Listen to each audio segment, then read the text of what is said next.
Gamers. Is that gamers I smell? I sure hope not. I really hope it's not. What's up, peeps? Okay, let's see if my chat widget is gonna kick on. Should. I mean, I hope not. I took a shower this morning. Okay, that part's working. Yo, chat, where'd you go? Sometimes it takes a second to get going. Let me see. Overlay. I'm gonna test my overlay. Yeah, it seems to be working. Hold on. We're cooking.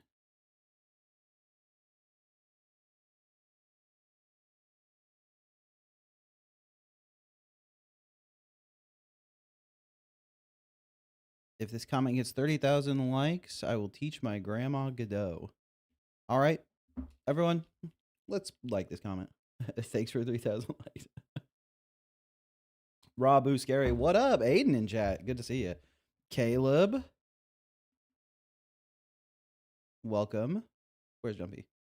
Shovel, I was playing Geometry Dash. A notification of streaming distracted me and killed me. Do better next time. I'd like to make an official apology to all Jumpy Nebs in chat. My favorite notification. Let's go. Greetings. Boo. Hello. Are you calling us stinky? Not you individually. Sort of you as the collective, I suppose. I got a new perfume. What up, goat? Hey, how you doing, Bubba? How you doing? Hello, guys. I've been rendered useless. Welcome, Claire. Happy May 10th for the people like me. Hey, okay, good to see you. And May the 10th be with you. Star Wars, am I right? Am I right, everybody? Hello, Hamhog. What's up, Hamhog? How you doing? I was supposed to start my homework. Oh, well, homework can wait. We got more important stuff to do, right? Only OGs remember the weekly ritual of punching the shit out of Stream Element Spot. Did Stream Element Spot say something? Did I miss it? I almost clicked it. I almost clicked it to highlight it on screen so y'all could hate it. But you know what, Stream Elements? I'm not even popping you up here. We're all smelly nerds. I too am here. Any drawing recommendations I could do for licks again? Need to do something during stream so I don't fall asleep. Okay, last week we did a beach episode, so maybe this one would be like the like mall episode where they're walking around looking at different stores. They go into a clothing shop and it's like, you got to try this on. No, I'm shy, and then tries it on. You know, something like that. I think. Aiden the Legend, 100%. Philosophical game design question of the day. What's the most morally commendable and the most morally condemnable game design you've seen?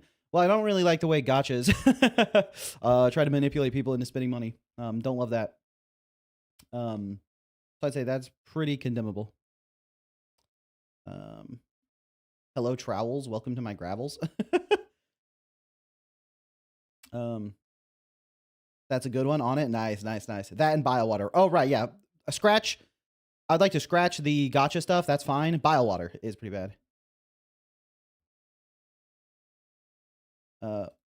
Why is a concert tiring? I wasn't even playing. I was just listening to my own piece. I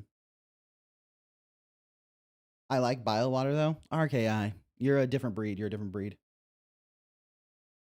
Biowater robs you of your soul. Gotcha's only of your money. But people are too soft. I don't know if you were here when I was playing Biowater, but I'm pretty mentally sound, and even that cracked me, dude. Twice monthly, 1% for $100 each increased loot boxes go into the... Wait. Twice monthly, 1% for $100 each damage increase loot boxes. Holy smokes. That's brutal. Hello? I don't know why it translated your hello into the word it, but... Shovel trigger a flashback vision to Biowater. If I tried to transfer myself back to Biowater, I might miss and end up in Biscuit Dungeon. So that's a risk I don't really want to take, you know. Gotchas, but I love Pac-Man. Nope, don't get it. Try to get it. Lyra, what's up? What's up, Lyra? Yo, guys, I don't know how to eat chicken. RKI, I don't know how to eat chicken. Might be one of the top chat messages of all time. Hello and good morning. Hello. Vari in chat, what's up? How you doing? Sekmek, what's your opinion on the new Sulfur Minecraft update and Subnautica 2? I am deeply uninformed on both topics. I'm from the UC. Where's the UC? Online shooters making the game loop so tight you go from game to game spending time without realizing it, but Biowater is very bad. I gotta admit it. Yeah, so in actuality, I don't think there's anything morally condemnable about Biowater. It's just hard. I don't necessarily like the area, but that's different from being morally condemnable. Also, games being so fun that you keep playing them from game to game is also, I don't really have much of a problem with it. I think if you want to invest your time, that's fine. Unless it's like, I would have to morally condemn Stardew Valley on the same point because it's very hard to put Stardew Valley down, and I don't think I would. UC is United Kingdom. Is the United Kingdom the Kindgom? Is that like a place? Is it like an island? Is that another state? I don't know all the states off the top of my head, so. What a nightmare. Oh, congrats on 200K. Thank you, Ahmed. Thank you. Oh, I was curious, what's your opinion on people selling fan art they make? Would you allow that for Isadora's Edge? Yeah, I don't think I would come after anybody for selling a piece of fan art for Isadora's Edge. Please don't yell at me. What is Biowater? Oh, it's a place in Silksong that is very difficult. So, rage bait pronunciation. I would never. How would I Ragi Bayit? Regi Bayito? I don't even know what that means. It's an island. Yeah, got it. 201K actually. Oh, let's go. Moon shoveling. It do be like that. Congrats on 201 subscribers, dude. Unironically, back when I first started my YouTube channel, that's the kind of celebrations I would do with Insandio. You know, I'd be like, dude, I hit 300 subscribers today, and Insandio would be like, that's awesome. You're gonna sell so many copies of your game.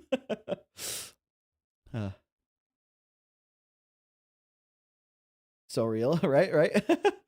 Not the game being too fun. It's like queuing the next game while in the game type of stuff. You just panic queue. It's kind of a loop.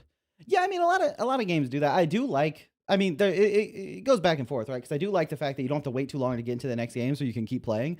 It's like sometimes the worst part of ARAMs is resisting the urge to make the joke about dying alone with no girlfriend. But oh my gosh, can I DM you about adding characters from Isadora's Edge to my game? Thank you, first off, for the super chat. You don't need to DM me. You can just like message me or submit to general questions or something.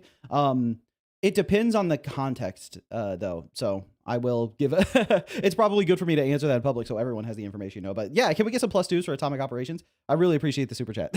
It's really nice. Okay, Absolute Cinema. Oh Lord, I opened a notebook I haven't used in ages and got greeted by men kissing. Oh, wait, which notebook? Can you let me know which notebook so that I make sure I avoid that? I don't want to accidentally find that notebook and open it. Specifically, if you could also like scan the pages and upload them online somewhere so I can make sure not to go to that website or something like that, you know? I was browsing Pirate Software's game. He actually doesn't allow fan games. What's your stance on one of us making Isadora fan games? I mean, that I don't see an issue with that. As long as no one's trying to pretend to be Isadora's Edge, I don't see a problem. I mean, I haven't released the game yet, so it would be nice if I could release the game and then have fan games come out, but I doubt people are going to make fan games for it before it comes out, so that's also probably fine. Also, I think like Metronome was working on an April Fool's Day game about Isadora's Edge, which I find very funny. Oh my gosh. Atomic Operations gifted a membership. And it hit Bubba. Let's go. Can we get some more +2s for Atomic Operations? And it hit Bubba. Let's go. That's awesome. Thank you, Atomic Operations. Where's that notebook? Asking for a friend. Lyra. Nice. What was I answering? Oh yeah. So I doubt I'm gonna have to deal with that. Oh, Metronome was making a April Fool's game, and that's totally fine. And people were going to use Isadora in their like game jam games and stuff. That's totally fine. All that stuff is totally chill. Dude, I hit 300 followers today on pixel art. I'm 8 years behind you. Gotta catch up. Hey, you're at your own pace. You also might be more than 8 years younger than me, so so it makes total sense. Quick review on big rigs over the road racing. Needs larger rigs. I haven't even seen the rigs. I know they should be larger. +100 from Rivenfell. I'll take that. Wait, Isadora goes to the store? I think Isadora goes to the store to buy a block of tofu. Now that's a game I can but that's a game I can get behind. Yeah, Bubba won the lottery. Let's go. I'm a millionaire. Dude, plus 10,000. Rivenfell really up in the game. And I can't see anyone even within the vicinity of like a 2 or 3 chat window that's hitting numbers even close to that big. So Isadora really in dollars. They shot Bubba. Bubba, get down. I feel gray in this green chat. I feel gay in this green chat. What is it? And pretty and witty and gay. And how I pity any man who isn't me today. Something like that. I don't plan on making Isadora before you. I was just curious after reading Pirate Software Opinion, which I didn't really agree with. Oh, yeah. No worries at all. And I think, like, depending on the context of using Isadora in other games is totally fine. Like, for example, Bubba, I know you make very goofy, fun games, and you have, like, your low-poly 3D models. And so having, like, an Isadora pop out from behind a tree and run at you with a sword at some point, I think would be very funny. So that's the kind of reference that I think is totally, totally chill. Sunyon Ring. When is Shovel Jam 2026 going to be? So I am delaying the Shovel Jam, the second Shovel Jam, until I hold up 4. Double peace sign. I'm delaying the second Shovel Jam until I get the demo for Isadora's Edge out, because I realize that's where my focus should be. There's a lot of people waiting to play the demo and a lot of people who are eager to get their hands on the game. So I want to make sure, and I also have people who are subscribed to the Patreon because they want to support the development of the game. And running the jam takes quite a lot of effort and a lot of time. So I want to dedicate all my time, or like the vast majority of it, to working on Isadora's Edge to get that demo out. And then I'll run the jam sometime after the demo's out and I've gotten a chance to, you know, see how that goes and ran the Kickstarter and all that stuff. So Isadora the Explorer, it do be like that. Oi, I did a plus 90,000. Don't discredit me. I don't know if I saw that. I think you might be spreading misinformation on the internet or something like that. I'm late. I know. What's up, Cat? What's up? Isadora slot machine. Yeah, that's something that I wouldn't be as behind, you know, putting Isadora. I mean, if it's like a roguelike slot machine game, you know, something like Luck Be a Landlord. Is that what it's called?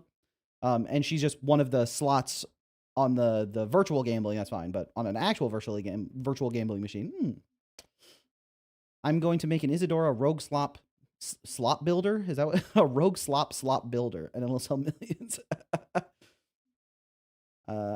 I can't wait. The first one was so fun. Hey, welcome in, Garbear. And yeah, I'm really looking forward to it too, especially because me and Insandio have been discussing about like different kinds of challenges and different kinds of potential themes, just to make sure we get something that's going to be really good for people soon. I knew Monarch would assassinate me. I enjoyed Regan Leaf too much. Regan Leaf. I know how to say that. Easy. Sounds like a good plan. Thank you, Lyra. Thank you. Let's go gambling. This reminded me of the Cursed Dora. I sloppily added the Isadora colors to Isadora Pachinko visual novel machine. Brand new sentence. Shovel Jam 27 better be crazy. Me and Bits will bring our A game. Shovel Jam about to bow before the B-Boys. I believe it. Bubba and Bits. It's interesting. Yeah, B-Boys is a great name, but you already got 591 ML, which is also a great name. Bubba, good at naming. I'm starting to think that if you need to name something, you should hit up Bubba. Yeah, B-Boys goes hard, right? Oh, Luna also. Welcome in, Luna. Good to see you. Are you going to do the thing some jams do where there's a twist part way through the jam for the next Shovel Jam? When you say there's a twist part way through, do you mean like halfway, like on day 5 of the 10-day jam, there's like an announcement like, and here's an extra theme? Because I never really loved that, because to me, it always felt like I was getting derailed and I either had to like figure something out or change my plans or whatever. And I didn't necessarily want to leave things up in the air for finding out what the next theme are. And I also didn't want to like procrastinate because I'm hoping to get like a good twist or whatever. And so that's why I didn't really consider it for like the first Shovel Jam, or even I haven't considered it for the second Shovel Jam, because mostly what I did for planning the jam was what would I have wanted the jam to be like, and then I made those the rules. So yeah, so I'm not 100% in love with that particular version of that idea, but I could see a way to do something like that that's interesting if you have thoughts. I have not seen hold on. Have you not seen the pachinko machines that straight up have visual novels built into them? I have not. I have not. That sounds wild. Toxic Sludge Development, I've arrived. Welcome, welcome. Tofu 2, winning Shovel Jam 2027. Still mad I missed the first jam. You'll get there. You'll get there. Second jam is when Mr. Doofus Smirk 6684 is going to pop off. You haven't the most important question yet. Don't the most important question. Are you a banana? I don't think so. Correction, I named Bobson Dugnut. Inbound Shovel, would you play a visual novel for Showcase Saturday? Yeah, I don't see why not. If, someone made it and submitted it, I would perish at that. Yeah, trying to change mid-jam I find very difficult, so. I suggested Bits and Bubs as a team name in the free will server. Bits and Bubs, nice.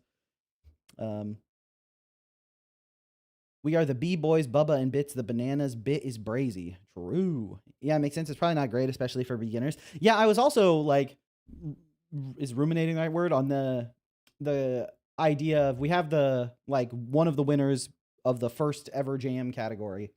And I think that obviously that category still makes sense because I want to encourage people to get started with trying out games. So if they stumble upon the jam after not doing one, maybe it'll convince them to join. But since there was a huge percentage of people that started game development in the first Shovel Jam, it's like I consider doing the Keep It Going award, which one game that can only be won by someone who entered the first Shovel Jam, but that's such a small window.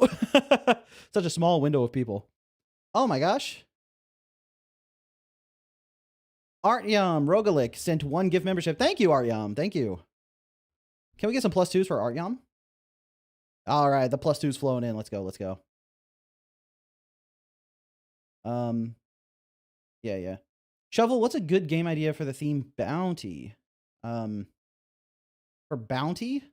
Well, the 2 ideas that come to mind for me are both bounty hunting, trying to, hunt down a prize creature or something, or a bountiful harvest, like farming or something. You could even try to combine the idea where it's you're trying to hunt down elusive vegetables, trying to hunt the rarest carrot for a specific bounty about the carrot. That's the first idea that comes to mind. So I'd probably try to think of some gameplay that supports that idea. Something that, because I think that idea is pretty funny. So something that allows me to play with that idea, something that's going to be fun. So no, I'm winning Shovel Jam 2027. Bet.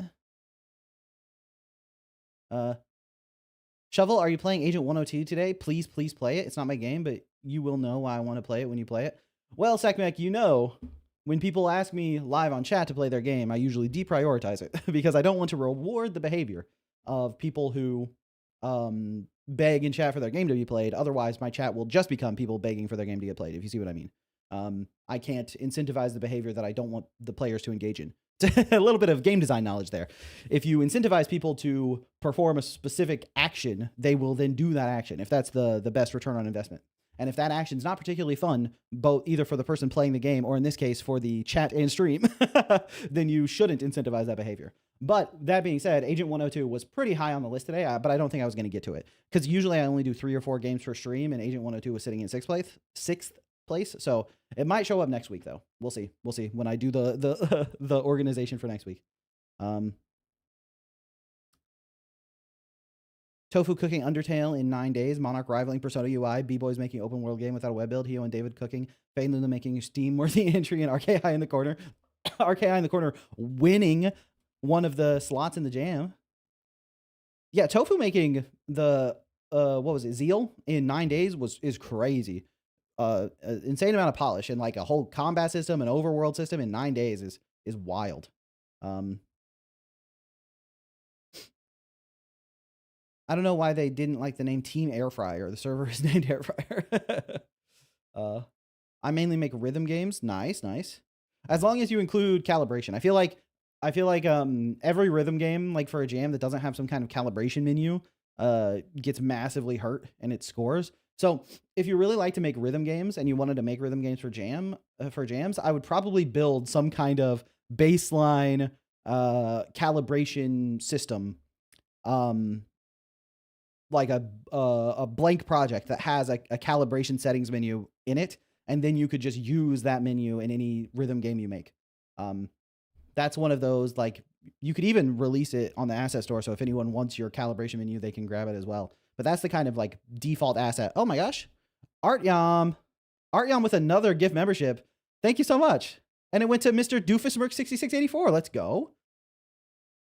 Thank you. Thank you. And plus twos for Artyom. I really appreciate that. Yeah, thank you. Thank you. 77 Studio 777. What's up, Shovel? I sent you an email about my game. Not sure if you saw it. Yeah, I think I did. I think I saw. Oi, we aren't gonna call it air fryer. Okay. Let's see. I think I'm way behind in chat. Well, what are you gonna do? Luckily for you, I'm ordering food. Otherwise, 1,500 chameleons would have consumed you whole. Sure. I started game dev 2 days ago. Your videos are showing up to me every time. I do be flooding the algorithm a little bit. Huh? Although no short today. Hunter, the editor for the channel, he's sick. So send some well wishes to my boy Digit. I'm making a game about stealing things. Nice. I like those kind of ethically positive games. Fishing, the bounty of the sea. Reverse bounty hunter, be the person being hunted trying to get the highest bounty before you're caught. Oh, that's cool. That's cool. Yeah. Try to do enough crime to have a really high bounty. That's sick. That's sick. Oh my gosh, another gifted membership from Artyom. Artyom, can we get some plus twos? I think Artyom at this point is like a +6. That hit Leon Z Spot G. Nice. Thank you. Can we get some +6s? Some +6s for Artyom. Zam, do firing off these memberships. True. Thank you, Artyom. Thank you. That's awesome. All the Tomodachi Riz gave him too much karma. It's so funny, dude. My Islanders cannot stop falling in love with Digit. Everyone they turn around. It's like Sans Undertale in love with Digit. Chandler Bing in love with Digit. Chim from Isadora's Edge in love with Digit. Isadora tried to fall in love with Digit. I'm like, knock it off. Digit's like, sorry, I'm just too irresistible. What are you going to do? Zeal was so cool. I love the vibe and the heart behind it. Yeah, Zeal was awesome. And Zeal was really impressive for such a short timeline. So,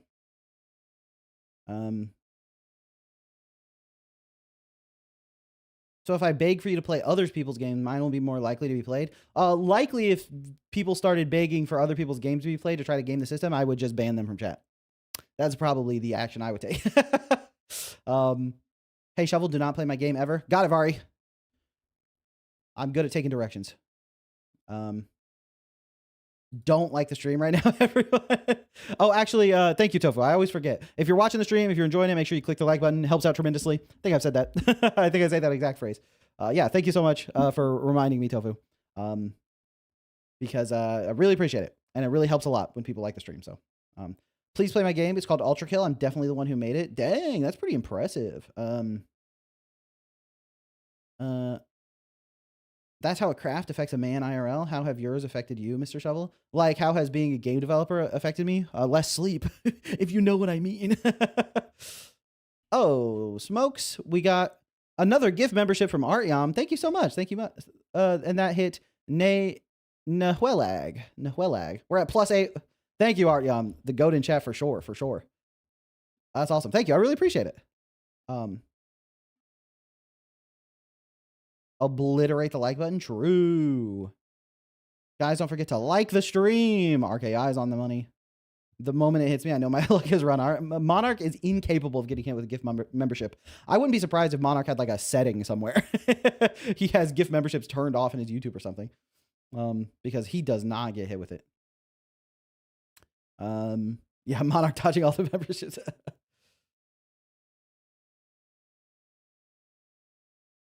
Notice how all the characters made of 1s and 0s are into Digit. Kind of cooking. He's kind of cooking. So if Bubba put bits on his island, bits would also be equally popular. I like this theory. Please don't ban the user Spicy Bread. You got it. Spicy Bread not getting banned. Unless she breaks the rules. We got a goat over here. That's damn true. I keep getting gifted memberships from channels I haven't watched in like a year. Yeah, dude, oh my gosh, okay. With the gift membership, hit Miru Kusheki. +2 to okay, let's go. Thank you, okay. That's awesome. We got a Godot in chat. Thank you. Okay, thank you. I think I used all my luck for gift subs on Mario Maker 2 Twitch streamers. Yeah, I used to when Insandio streamed on Twitch when she was still like VTubing, and even back before when she was just regular streaming and not VTubing. What is it, FaceTubing? Artyom with another gifted membership. This one hit Atharva Deshpandi 4749. I hope I said that correctly. Feel free to yell at me in chat if I did not say that correctly. And thank you, Artyom. Thank you. Can we get some? We're at plus 10s, right? With the goat. Let's go. A Dragon Ball Z ass fight to see who's the biggest goat. That's damn true. Thank you, Artyom. Thank you so much. I really appreciate that. Got a membership war? It's the kind of war I can get behind. Monarch still ain't it. I have a looming bankruptcy. Should I send $100 super chat for good luck? Probably not if you have a looming bankruptcy. Although I guess if your debt's going to get absolved anyway, then it doesn't really hurt you. Is that like there must be some kind of like laws against that, right? That if you're like about to go bankrupt, there's something stopping you from just taking out a bunch of credit card debt. Probably because you lose assets when you go bankrupt. But I guess you could use that credit card debt and like buy stuff and give it to friends and family. That there must be like bankruptcy fraud or something. I don't know anything about the legal system, but there must be some rule against that, because off the dome it feels like that would that would really be a workaround, huh? Plus 10 is crazy, dude. Plus 10 is crazy. Who draws the art for your game? Why do a lot of assets use different art styles? So the art for my game, I'm working with 2 artists right now. One character sprite artist and one environmental artist. And I don't think the assets use different art styles. I think the art in the game is very consistent. Big W Artyom and OK, the goat sponsor of the stream, for sure. OK shows up to every stream and is very generous. I appreciate that. And Artyom, I think, has been gifting memberships in several streams in a row as well. So definitely two of the goat stream sponsors for sure. Artyom with another plus 2. Let's go. Thank you, Artyom, for the gift membership. This one hit Bell Kitty 516. Thank you, Artyom. Plus 12, dude. Zam, dude. Plus 12 is crazy. Plus 12 is insane. Plus 111. Thank you so much, Artyom. I really appreciate it. You got to tell the new members what they get. Oh, true. Thank you, Luna. Do a pitch for the perks of members. Thank you.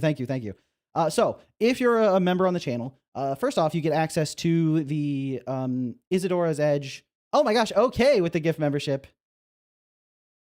And Atomic Operations with 10 gifted memberships. Holy smokes. Atomic Operations with the instant jump to plus 20. All right. Who got hit? I gotta look through. Imos Broder A got hit. Tyler ZX7XN. Ignacio Salazar Williams. Jevalali 9530. Yeba Kaleshna. Laddie Moy. Harusun X. Yep, that's me and Body. This is Technician. A Monkey Loop. Niangu 1073. Let's go. Thank you so much. None of them are Monarch. No Monarch still. Ahmed also didn't get hit one. RKI also didn't get. RKI, Monarch, and Ahmed both all getting dodging. You guys are expert gamers. You can easily dodge the shots. Thank you so much, everybody. I really appreciate that. What's happening? People are being very generous. I appreciate it. Not the pixel art. I mean, like in the Steam assets and Isadora in the background. Oh, like this Isadora right here. So this Isadora that's getting another one from Artyom. Thank you, Artyom. I pointed up at that and it's almost like I summoned the notification. Thank you, Artyom. And then Atomic Operations with another 5. Let's go. Hold on. Okay, so Artyom with 1 to In Phantom. Thank you, Artyom. And then 5 from Atomic Operations for Durtabi, Alistar Block 2633. Oh, sorry, Durtabi 1176, Alistar Black 2633, 1707th Mage. So 1707th Mage, or the 1707th Mage, however you want me to say that. Kintomic and Ronkus 47. Thank you. Is the same people getting multiple subscriptions? I don't think that's possible, but They've all been popping up, so maybe it is possible. I would have to go review review the numbers. Gambling to get Monarch a membership. Me, Monarch, and Segment dodging. True. It appears I have died yet again. I think if you already have a membership, you can't get hit. So I think that's probably why you're dodging, Claire. Atomic and the GOAT sponsor list now, right? Atomic Operations going sicko. Thank you, Atomic Operations. Thank you. RNGesus be praised. Thank you. It's not possible to get multiple, but it is possible to be gifted when you're not on stream. Oh, really? Interesting. Oh, and then one from Artyom and one from Atomic at like the exact same moment. Let's go. It went to Taufikisme and Regleton. Nice. Thank you so much. Atomic Operation. Thank you, Artyom. I appreciate you too. Thank you. And you too as well. Okay. You guys have been very generous today. I really appreciate it. Did nobody realize the not on stream thing? I actually don't know if you can get them while you're not on stream. Let me go check the chat. See if I can see the names of people getting hit that are live in chat. Yeah, I think they might not be able to hit people. Yeah, I think it might be able to hit people who had chat open recently, like it has some kind of recent list or something. So Fire Emblem speed tank. True. Dude, it's so funny. Speed tanks and Fire Emblem, they just dodge by being too fast. They stay alive.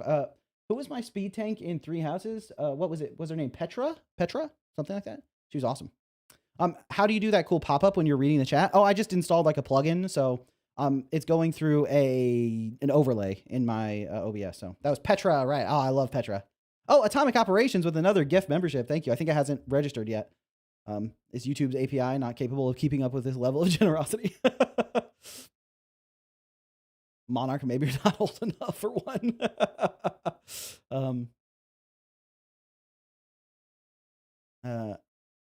Nice. Okay. I think I was saying something about something.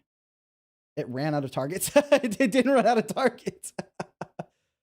Artyom with 5 gifted memberships. Let's go. Okay, so it went to Real Slendy Boy, Daniel Ustar Pachirisu Feet. That's a name. Hellish Bro, Anem XD, and Equal One. Nice. RK. Refusing to hit Monarch to the point that it broke. It's like it rolled Monarch on that one and was like, wait, no. Atomic just didn't hit anyone. Yeah, what happened to the one gift from Atomic Operations? I feel like it didn't pop up who that went to. They still have more people to shoot. Yeah, it's clearly shooting some people. I don't know why Atomic's Operation just got ignored for one. I wonder if that's like YouTube's API issue or if it like happened in the background. It was supposed to hit Monarch and it dodged. Nice. What? I'm still a target? I'm a protagonist, but in reverse. If only there was a word for that. If only there was a common parlance for the opposite of a protagonist, but I dodge everything. RKI, Ahmed. Maybe YouTube thinks we're sus. If Lyndall Allendale. Hello there. Hello. Welcome in. A side character. Bubba sent a gifted membership. Let's go, Bubba. Passing the love around after getting hit with a gifted. Thank you. +2 to Bubba. Nice. If it doesn't hit Monarch, I'm shitting my pants. It went to Samir Patel, 2008. Welcome in, Samir Patel. Bubba has a mess to clean up, I think. Cinema. You have to turn on receive gifts to get hit by the gifted subs. Yeah, RKI, Monarch, Ahmed, I would go to your settings and make sure you have able to get gifts enabled. Take my $2, shovel void. Thank you so much. I have it turned on. I checked thrice. Monarch. Yeah, so as I was saying, if you are a member, so if you got hit with one of these gifted memberships, or if you just got a membership, you get access to the Isadora's Edge Discord, where I can post updates about the game and stuff that I'm working on. I haven't posted that much about it recently or in the past because I've been trying to make stuff. But once I do the playtest, which I'm working on, I'll have more to discuss and more to talk about. And the people who played the playtest will be able to share their clips and stuff like that. So the Isadora's Edge Discord should get more active really soon because I'm making good progress on stuff. Additionally, you get a wallpaper for Isadora's Edge every month. For example, like I've been commissioning artists to make wallpapers of Isadora. The most recent one actually features one of the bosses from the game that you can also see on the Steam page. Those wallpapers are all available. Once you're a member, you can just go to the posts on my channel and scroll through, and you can grab all of the wallpapers. So please be Monarch this time. Aryam. Aryam trying desperately to hit Monarch. That's so funny. Commission Tofu to go. You'll get Isadora with a duck. I mean, that sounds kind of sick. Artyom Rogulik with 1 gifted memberships, and it went to Bad Time the Pog. It's on my laptop background already. Okay, nice. Thank you so much, Artyom. Thank you so much. Can we get some? What's the number we're at? Is Artyom at plus 16? Did anyone keep track? Plus pi for Artyom. Yeah, thank you so much, Aryam. Thank you so much. What the hell? Oh, also Vari not getting hit. Interesting. What does a membership even do? Great question. So you get access to the Isadora's Edge Discord, which is private, but there's a Discord link for it in the member posts. And you can also go download all of the Isadora's Edge wallpapers. There's a bunch in there too, because I've been doing these monthly wallpapers for members for almost a year now. Yeah, actually, I think there should be 12, right? Yeah, so I think we actually have a year's worth. And I did a bonus one on on New Year's, I think.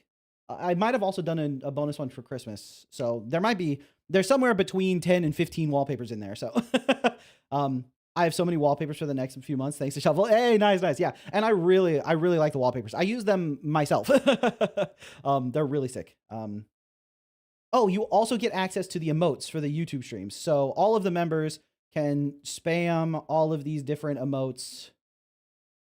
Okay, I just send a random smorgasbord of them in chat. Yeah, so you get access to the Isadora's Edge emotes. Now I need to figure out how to close my chat window so I can actually still read chat. Oh, I can just do this. Let's go. Yeah, so you get access to the emotes, which look awesome. Oh, hey, it also works with the pop-up. I didn't expect that. Yeah, I love these emotes. You also will get access to these emotes in the Isadora's Edge Discord. So if you have Nitro, you can use those emotes across all servers. If you don't have Nitro, you can use them in the Isadora's Edge server. Where's Bintu? Atomic Operations. Let's go. Again, I ask, what of mobile wallpapers? Oh, true. We don't have mobile wallpapers right now, but I don't think there's a mobile wallpaper format. I might be able to. I think I have a couple deliveries from artists that I commissioned that didn't do like the proper widescreen format that I might be able to put as like a mobile wallpaper. For example, this Isadora that I'm using for chat was done in like the wrong resolution, the wrong dimensions. So I think she might work for like a mobile wallpaper, but right now it's just desktop wallpapers. But yeah, Bintu was a legendary game, brought the entire Shovel Corps together. That's true. Noctar Dev, welcome in. How's it going? It's going great. Just chatting right now. And then we'll get to some games here soon. So yeah, 50 people united. Yeah, true. But I keep wanting to go to Pinterest and opening my post office app instead because the logos are the exact same. Yeah, dude, as the logos become more and more streamlined and more simplified, it's easy for them to start overlapping quite heavily. So, oh, Simplicity Animations with the self membership. Thank you so much. Simplicity Animations. I appreciate that. Can we get some +2s for Simplicity as well? Isadora, eat chicken confused. RKI doesn't know how to eat chicken. RKI has time to put a special shiny Ushroot in the game that has RKI's color scheme that just walks around not knowing how to eat chicken. That's the whole reference. Nice. Small question. What are the requirements for you to test games? Like what gameplay, graphics? So basically there really aren't any. I'll play anything. But Itch or Steam is really helpful so that I can get it off of one of those platforms. I know sometimes Scratch games are hosted on their own thing, and those are easy to verify. But Itch, no like Google Drive downloads. But yeah, and then art and gameplay wise, totally whatever. As long as it's like age appropriate, to put it simply. But yeah. Suggestion, make a trivia right now of guessing Steam reviews. It would be cool. Like a video where I guess how many, like the Steam guesser video. I made a Steam guesser video. Hey, I have a question. How many sentient human races did you make yourself? For the game, so far, we have... Hold on. Counting.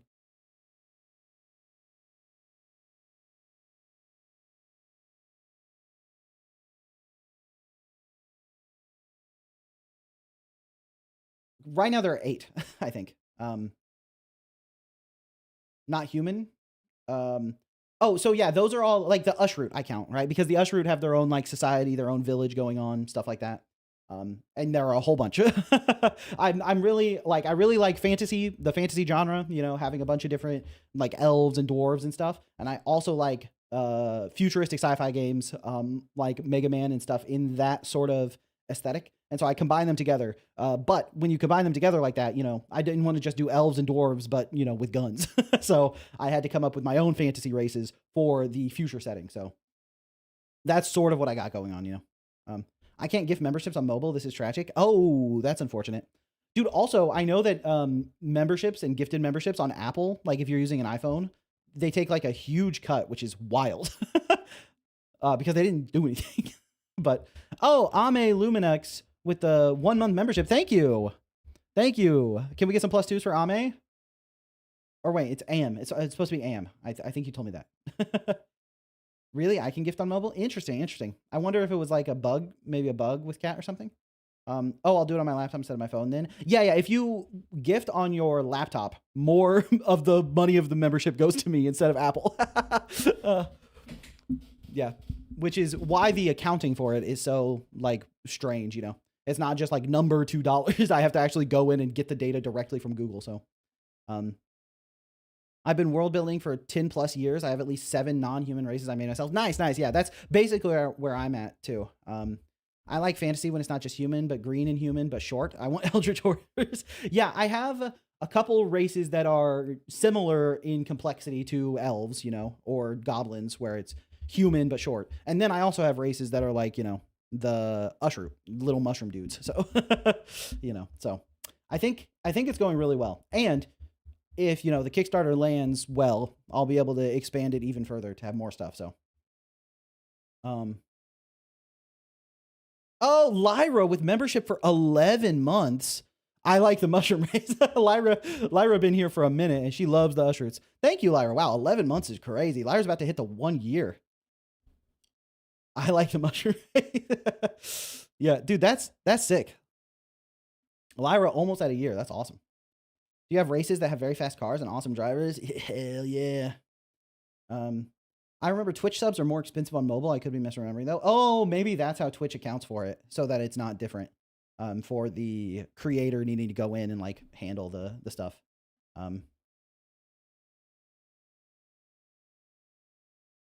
But yeah. It is, yes, it's AM. Okay, AM. All right, I gotta remember that. I might be close to 1 year too. I don't know how to see exactly where I'm at. Oh, true.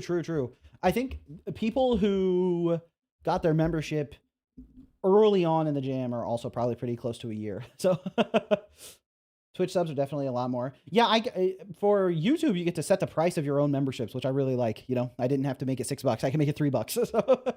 So,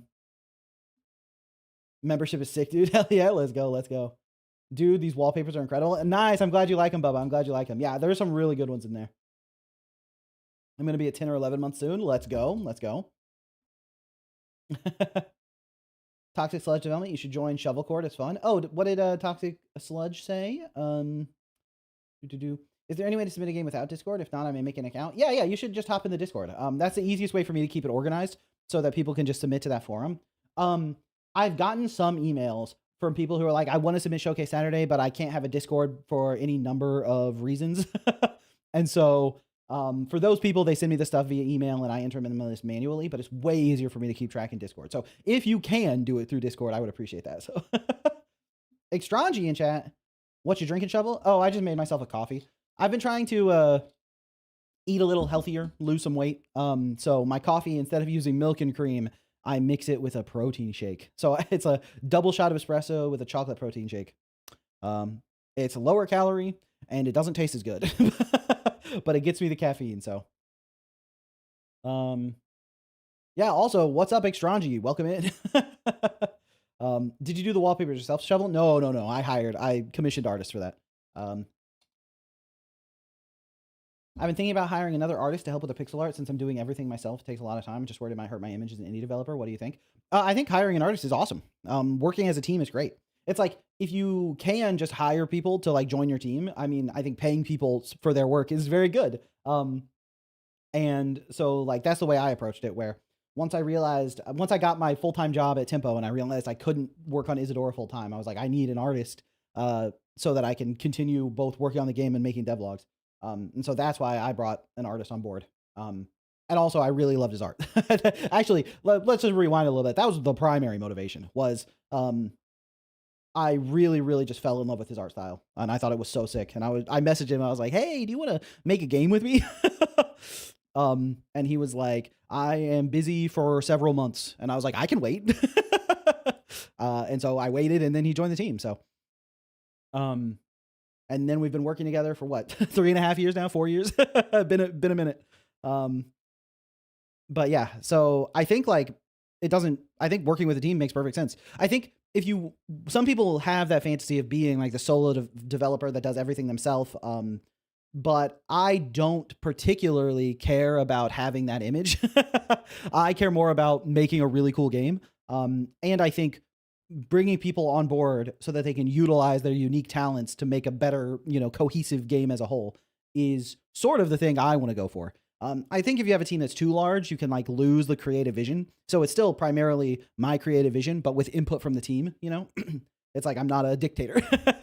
But yeah, I think I really like to do the design. I'm really good at the programming, and I'm really good at getting all my system set up and building the tools. And so those are like where my skill set comes in. And then my artists on the team are helping me with the stuff that I have some area of expertise in. I understand pixel art, and I think you need to understand your medium to a degree to be able to even use art assets from talented artists, right? My ability to hook things up in the engine to support the pixel art correctly is an important part of getting the game to look good as a whole. That all being said, they're way better.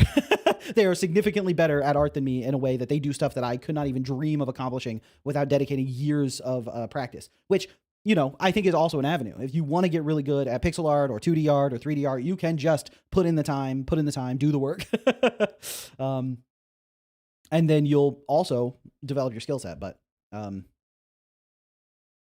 I want to do it myself because I find it easier to work alone. I find a lot of fulfillment from watching everything I work on building towards a full project. Yeah, there's also nothing wrong with wanting to do it as a solo developer and wanting to build things on your own. I think that's a great motivation to have, is like, you have this vision and you want to work on all the skills and bring it to life. I think that's great. But I think if the fear is that it'll hurt your image as a developer, I think that doesn't matter. I think you don't got to worry too much about your image as a developer. Yeah. Dude, we are so fortunate to have the skills and time to make art and code for our games. Yeah. I mean, and you and Bits are sick at it. And it's like, it's really great that you both are very skilled and you both want to work on games together, and you're a great creative partnership. It's like, that's like the dream setup, And it's like, with the artist I'm working with right now, it's like our little team, I think, work really well together and we make really cool stuff. And I would love for Isadora's Edge to be successful enough that our little studio can keep just making stuff. But yeah, I think, that's the goal. And then getting there is another ordeal. So, I'm glad people align with my vision in general, because I'm too zonked to tell people Lamau not a chance to their face, except when it's tofu. I can always say no to tofu. Yeah, I think being able to communicate through those differences and being able to work as a team and figure out what works best is really, really valuable. And being able to honestly tell people. It's like, that's one thing that's so great about working with Insandio too, is that Insandio will tell you exactly what she thinks. And I don't mean that in a negative way. I mean, if I'm worried that these particles look good, or if they don't look good, or maybe this effect doesn't sell, or I don't think this is noticeable, if it works and if it's good enough, Insandio will say, it looks good enough, you're worrying about nothing. And if it's not good enough, she'll be like, I don't think it's noticeable. So it's like the stuff I've been working on recently for the playtest. I added one like light that's supposed to indicate when something has been completed. Oh my gosh, Artyom with another gifted membership. Let's go. Plus 20 for Artyom. It hit Cody Wiles 3089. Thank you, Artyom. Thank you. Artyom the goat back at it again. But yeah, so I've been testing the stuff for the playtest. And I've added a bunch of stuff to get the playtest together. and I was going over all the different mechanics with Insandio. And she was like, yeah, I think everything you've added so far works perfectly and is doing exactly what you intended, except for those lights. Those lights are not clear enough. You should either add some like redness to it to make it clearer or do something to make it more noticeable, because those just I do not notice them. And I think players are just going to run right past them. And it's like that sort of frank feedback is very valuable, you know? And so I think having a team of people that you could trust where you can give that feedback and not be afraid of like hurting feelings or whatever, I think that's really, really useful. You know, the fact that I can tell Fur, oh, I think this animation is like a little like not working exactly. We need to tweak it. And Fur can tell me you're wrong. Oh my gosh. Kat with a gifted membership. Thank you. Thank you. It went to Mandemic in 1993. Thank you, Kat. Thank you. That's awesome. Can we get some +2s for chat? Where's the Isadora's Edge Discord? I don't see it. It's if you go to the posts, it's one of the first posts. So you have to scroll kind of down for it, but you should be able to find it. How's Insandio giving Frank feedback? She's Insandio. Yeah, she's really good at giving Insandio feedback. The chat's on a gift rampage. Yeah, the chat is going sicko mode. Thank you. Thank you, everyone. I really appreciate it. Cat +2. Yeah, true. Cat is cooking. Thank you, Cat. Thank you. But yeah, it's like, so, you know, Fur will make an animation and I'll say like, I'm not sure it's accomplishing these goals. And, you know, sometimes he'll rework it. And sometimes he'll say, I think it is accomplishing those goals. You should just stick with this. I think it's an implementation issue, not an animation issue. And, you know, that kind of ability to work together on stuff is very valuable because, you know, we don't have to waste a bunch of cycles on me plugging it in and trying to make stuff happen when the issue is with an animation, and Fur doesn't have to waste time reworking stuff that should work totally fine if I can just get the execution in place. So I forget what I was talking about, but yeah, I think having a team that you really mesh well with is super important. And I think that finding that team it can be quick and you can get really lucky, or you can just nail it. So is this a sent gold coin for 10 jewels? What? What? Is that? I'm confused. Hold on. I can't click it either. I can't pop it up. So it is some kind of special message. Hold on. It sent gold coin for 10 jewels.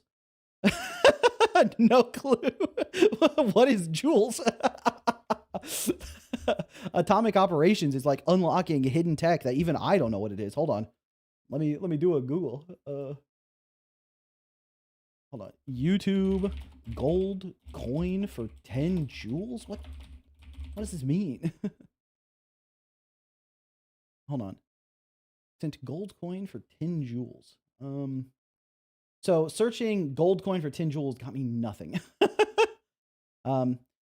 Extranji, it's not just about finding the perfect team. Working with other people is a skill you can practice and learn to do better. Yeah, that too. It's not like there's some magical combination of people that are going to have issues. Being able to work as a team is something that you have to like get better at with time. And that's just something that you like will get more practice on the more you work with a team. And you have to just be open to it as well. It's like any skill you have to like do mindful practice at. So you have to mindfully practice at getting better at working with a team. That's a great point, Extranji. Yeah, what the frick is 10 jewels? Yeah, what? Oh, F? Press F? Press F for 10 jewels? It's a TikTok thing? It's in the gift options? Jewels are something you buy? What? Hold on. Jewels? I saw a bunch of Fs in chat. I thought my stream died. I thought like my stream crashed. Hold on. YouTube jewels. I gotta get to the bottom of this. Jewels are a virtual currency?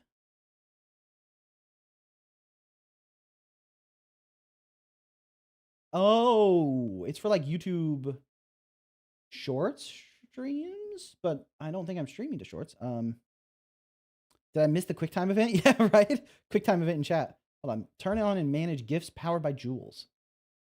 You can turn on gifts. And gifts. Oh, okay.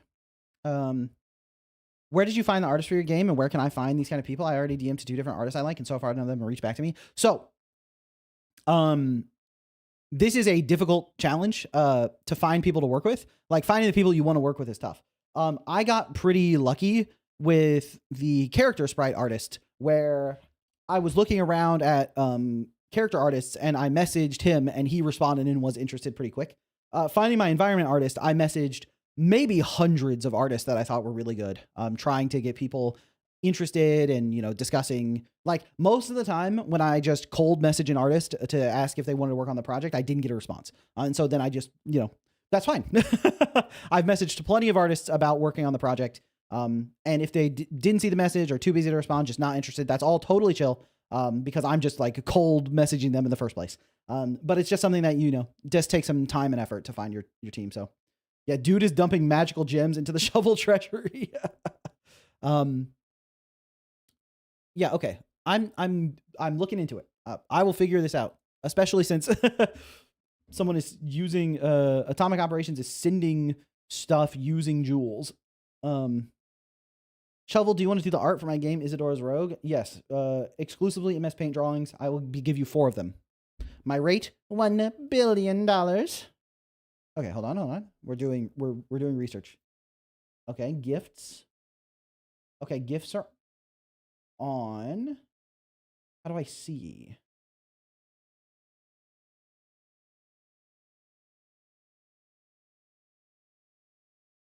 Cat improving my offer to $2 billion. I like it. Okay, so you can just. I sent in images in the Isadora's Edge Discord of it. Oh, I got to make sure I don't accidentally open that up.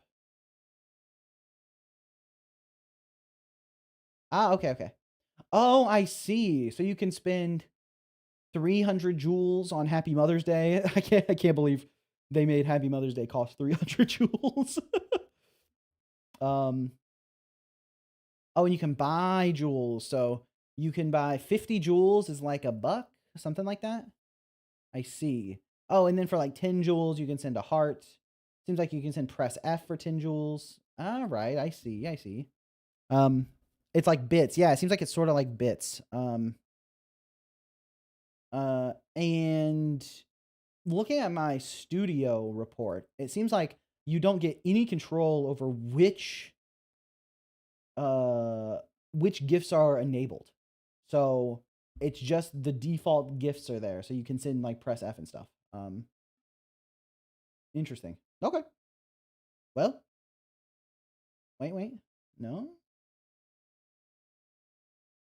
Yeah, I don't see any way to control which of those are available. That would be a nice feature that I could, I don't necessarily think it makes sense for people to be sending Happy Mother's Day to me. So that's one I probably would not enable. Yeah. It's like bits. Oh shit. Bubba freaking out. Oh, what did Sekmek say? I see. Guys, is feeling unique a good thing? Uniqueness for the sake of uniqueness is a trap, but yeah, it can be. Like inventing an overly complicated way to handle player health when you can just have 100 is stupid, in my opinion. But if you have a good idea, let's go for it. Yeah, I think being unique just for the sake of being unique is sort of like missing on the purpose of game design, where it's like when you are doing something differently than the way that's like the established convention, usually it's to accomplish some level of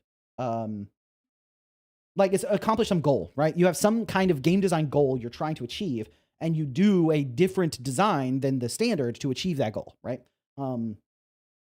It's like if you just have a mechanic that only exists to be unique, then the goal is to be unique, which it's achieving that goal, but it's not actually doing anything for the game design, which is why it feels stupid, right? It feels pointless because it's just in there for no reason. However, if there's a clear design reason for something to be set up in one way or another, then it totally works. And people will buy into it, It's like, I think that there are lots of cool ways to do unique stuff, but the unique stuff should come as a product of thinking about the way you want your game to work, rather than how do I put something unique into my game. Yeah, if something's unique, it should be for a reason. That's the really succinct way to say the thing I just yammered about. I recommend using GitHub Desktop. It makes everything really simple. Yeah. It's like GitHub has like a GUI where you can just like do everything visually and you don't need to do command line anything. And it's like when I worked at Amazon and when I worked at all the studios, like I've had to use GitHub command line quite a few times. And even I still just use the visual interface because it's so easy. And it's really nice to not have to worry about it. Now, it is convenient to be able to hop onto the command line if something gets all scronked up, but like usually that doesn't happen. So you don't need to worry about it too much. Just keep in mind stuff that reinventing the wheel might not help you. Tofu, you see this message? Sometimes WASD is a good control scheme. You know what I mean? Referencing anything in particular?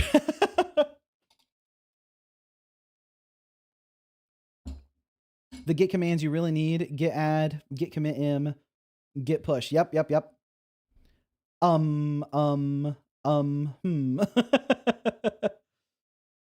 That was you.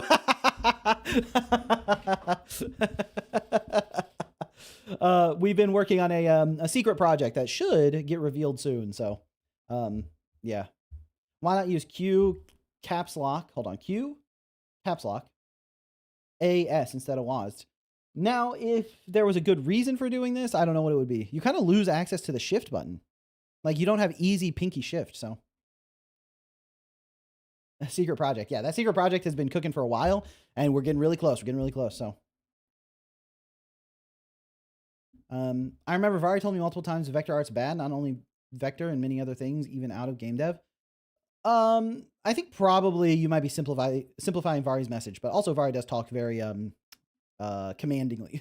So yeah, I think there's totally a place for vector art. I know a friend of mine was trying to do like a Paper Mario style game with all vector art characters that looked really sick. So oh, Shovel, I can make you a free Arabic translation because I'm an Arab. Is that how you say that, right? I want to make sure I'm pronouncing things correctly. And you would get more sales because we Arab respect devs that add Arab translation as well. Or is it Arab? Is it Arab or Arab? Please someone tell me. What's your thoughts? Yeah, I really appreciate the offer for sure. And I've seen a lot of people who want to offer an Arabic translation. So I really appreciate that. And I want to make sure it gets in there, but it's Arab. Okay. Arab. Got it. And so,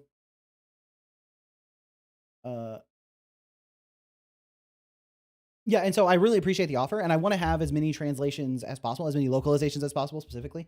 But I don't have anything to localize. Probably Arab because of Arabic. Okay, so Arab. Shovel, I'm offering an English translation for free. What do you think? I'll take you up on that. Right now. But I don't have too much to localize right now because I'm still working on the game. And I don't really want to take advantage of people. So I know a lot of people are offering free translation services, and I totally appreciate it. But I also want to make sure that like the people who do the localization get paid for it. So I will probably use some kind of localization service, a team. And I know Insandio is working on the Chinese, the Mandarin translation, because she is fluent in both languages. So she will be doing that. And I think we'll probably also have her verify it might be a good way for us to test localization services, but also we'll have playtesters so that like, rather than doing the localization for me for free, I think a better, something that would help me more is for you to play through the translation that I get made, and let me know if there are issues and if it makes sense or if it's a bad translation, right? So having language playtesters, I think, is going to be way more helpful and will also make me feel like I'm not taking advantage of people. Yeah. Shovel, I need help. My Metroidvania game I showcased a few weeks ago will have a LBP foreground mechanic. How do I make levels like this in a Paper Mario style 2.5D? An LBP foreground? What's that acronym stand for? I don't know off the dome. But how do I make levels like this in a Paper Mario style 2.5D? So I think for 2.5D, it's really easy to just do a 3D game and use billboarding sprites. I think that's my favorite way to do it. But you can also do a 2D game and have it just be like an isometric view, but that requires some finagling of the assets that I think is just easier to handle in 3D with a fixed camera for the 2.5D. So, yeah, what's an LBP foreground? Oh, Little Big Planet. I see. Yeah, in that case, I would say do like a, try it with like a 3D, try making the game in 3D, but with billboarded 2D sprites and see how that feels to you. With like a very specific camera, right? Doesn't have to be totally locked to one angle, but like sort of like that, you know? Anything can be made in vector art just because it's art made of math and not pixels. Yeah, I think any art style can work, right? There are people making like claymation games, and there's someone who was like sewing or like embroidering all the different frames of animation for their game, and those totally work. And I think that like those can be very valuable. Or very valuable. Those can be very, what's the word? Appealing. There we go. Those can be very appealing because you're doing something for the artistic vision of the aesthetic. And I think that those things can translate really well. So any art style can work for a game. It just really depends on how much work goes into that particular art style. And are you willing to put in the extra effort for that? It's like for me, I love pixel art, so I'm willing to put all the extra effort into making pixel art work. And working with pixel art artists and accepting the limitations of pixel art and using those to my advantage. So that's sort of what I think on the art style thing. Just do whatever you think, like whatever speaks to you the most, you know, that sort of thing. AM says, language playtesters are huge. I did it for the English translation of a Spanish game years ago. The dev spoke English, but not fluently. Lots of small things a native speaker can improve. Yeah. So I think that's going to be, for the people who are offering to do the translation for me, I appreciate it a lot, but I don't want to take advantage of people. And also coordinating a bunch of people like that might be hard, but doing multi-language playtesting where it's like, I'm going to playtest your game for you in Spanish or in Portuguese, or in Russian or in, in Arabic. Like, I think that's going to be very helpful. So happy Mother's Day, by the way, Shovel. Thank you, Kat. Thank you. All us working moms out there. Oops, I'm doing Stolen Valor.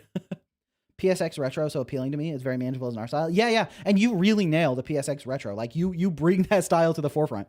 And it's like, I really love the Nintendo 64 retro look, right? So all the Nintendo 64 devlog series are really sick. And there's a Abyss X-Zero that looks really great. Someone posted like a Mega Man Legends. I think Mega Man Legends was PSX, right? In Discord, and that looked sick. So, Shovel, I'm a native French speaker. I'd be happy to help with the thanks for tips in the shorts. Nice. Yeah, thank you. Yeah, I'll probably do like an open call for multi-language playtesters, specifically for the demo at some point. So before the demo goes live, I will probably do the language playtesting across the languages. Although I don't know how many languages I'll support for the demo itself. At least English and Chinese, that's for sure. And then I think one of the artists, don't need to dox people. The artists on my team speak multiple languages as well, so they can playtest in those styles as well. So, Shovel, I'm a native English speaker. I can playtest in English instead of Monarch. All right, sounds good. All right, Monarch, you're fired. Monarch, get your stuff packed. I want you out of here by 5 p.m. sharp. Kat took your job. As an English-speaking American, I love free games. Gimme. Sorry, Kat. Unfortunately, Metronome has taken your job, so I'm going to need you to pack up your stuff. I know you probably just got unpacked, but oh, I'm a native speaker in Cat. All right, Monarch, you're back in. You're promoted to the Cat department, which is strange because Cat is fired. So, Shovel, thank you so much. Every time I join a stream, I get so motivated. Hey, I'm glad to hear that. I'm glad to hear that. You know, anything that helps people make progress on their game. That's what I'm all about. Shovel, listen, I can speak Spanish. And then he said, hola, hola, which is translating to hello. Shovel, I'm actually from England, so I'm more English than the other English speakers. Yeah, maybe to another person from the UC. I'm an American, baby. American English. Although I do spell behavior with a U in it. So maybe I'm a fraud as well. Maybe we're all frauds here. Have you tried Pyrite 64 before? Oh, I have not. What is Pyrite 64? I'm going to Google it. I'm going to Google it to find out what it is. That way I'll know more things in my brain, which is always fun. Oh, it's like an Nintendo 64 game engine. That's cool. That's cool. Nice. You need an Australian translator? I have OK. OK is ready to go. People can vouch for my meow. I am more cat than cat. Dang. Shovel, if you have me playtest the cat translation, I can voice act, which I bet Monarch can't. Oof, Monarch. You're going to have to defend your title here. I really love good pixel art for games. Terraria, Minecraft, and Shovel Knight have such amazing vibes. True. Nice. I'm a native English speaker with French as a second language. A French word for my name and a horrible English mispronunciation of a French name for my last name. Does that count for anything? What job can I get? Okay, I want some amalgamation of English and French. I want them put into a blender, put it on high, and see where it goes. Nice. Okay. Well, I think I now feel like making a game about competing for a meme translation role. True. Metal Slug got great pixel art. That's true. I love Metal Slug's pixel art. I also obviously love Mega Man X's pixel art. Mega Man X2, 3, 4. They all have great. I really love Mega Man X4 style. Symphony of the Night has great pixel art. It's literally Unity. It's so good. I made a Nintendo 64 game in it. It was easy to get into it. Not like any API for old console game. I can translate to Americanese. Let's go. Cheeseburger, bald eagle, burger fries. I'm a native German speaker. Can I translate to Chinese, which I don't speak? I know German, but I only want the Chinese role. Unfortunately, you're competing with Insandio, so I think you might have a big uphill battle there. Why did America translate to pepper? I see that Bubba typed America, but what YouTube is telling me he typed is pepper. Hoorah, baby. Corn dog. Let's go. Yeah. All right. Now you just type pepper. I have a question. I'm making my game for fun. Do you think I should promote it even though I'm not thinking of selling it? Oh, if you're not going to sell, like if you're saying you're not going to sell it as in you're going to make it free, then you can still promote it. But if you're thinking not selling it, like you're not going to let other people play it, then I don't understand why you would promote it. like trying to promote your game. It's like, look at this cool game I'm making. Can I play it? No, I don't think so. So I don't know why I'd promote it if it's literally not available. But if you mean you're just you're going to make it free, or you're going to put a price on it, but you just don't expect to sell copies, then it's totally valuable to put it out there. Yeah, because Kat says it, like, getting feedback is good in the first place. Yeah, getting feedback is good so that if people play your game, you can like see what you did well, see what you might have to improve on, stuff like that. But in addition, I think just going through the process of putting something out is very valuable. And when you do eventually want to sell a game, if you eventually want to sell a game, then having some experience in that domain can also help a lot. So, and also showing off your game is fun. I think it's cool just to see people play your game. I think getting the reactions to the stuff you made is really fun. Another small question. Do you know how game marketing works? What want to do games for a living? Yeah. If you want like a really deep dive on how game marketing works, you should check out, Chris Zukowski. Because he has like a whole series on game marketing where he goes to it in like extreme depth. And he has a lot of experience in that domain, and I think you'll get a lot of good information out of him. So that's one thing I would definitely suggest, because he goes way into details more so than I can do, live on stream. So, you need someone to translate to Ushroot. Hire the mushrooms that grew out of the tree stumps in my yard. True. I think Digit was actually working on a custom language for the Ushroot.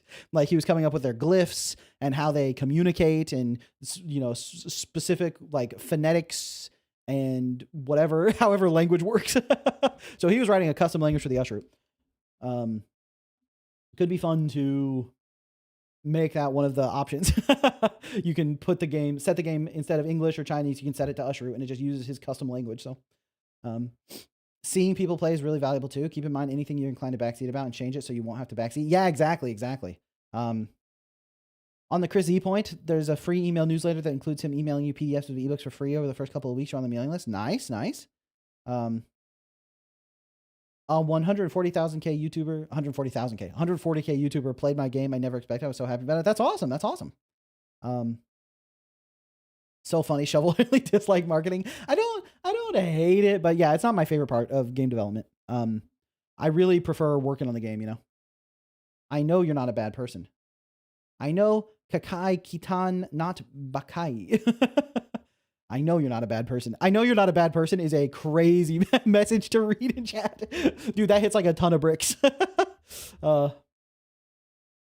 Isn't that what this is? Isn't that what is? You mean the stream? Like, is the stream game marketing? I think the stream is more for providing feedback to developers on the game design front. I do think some people probably submit the game more as like hopefully to get people's eyes on it. Like they want their game to get played in front of an audience. So they treat this as sort of marketing. But I think, I don't know how well this works from a marketing perspective. Like some games that are really stand out probably helps. Like I think hopefully House of Decay and others, hopefully they got a boost in wish lists from being on the stream. But hard to say for sure. You're not a bad person. Oh, I remember your Nice. Oh, I'm really glad that it has the translation so that I can like read messages from other languages. But unfortunately, sometimes it tells you that RKI don't know how to eat chicken. So um, I've wishlisted a few games from these streams. Nice. Okay, so it does work as marketing in some respects, but yeah, I think the feedback's a lot more valuable than marketing in this specific case. Yeah, that was my goal, is like to be able to give people game design feedback and give them a chance to just see someone play their game, and additionally, hopefully, see how the people in chat react to their game being played and what people think about it as a whole. I think those are all the kinds of things that I was hoping to achieve with this. So,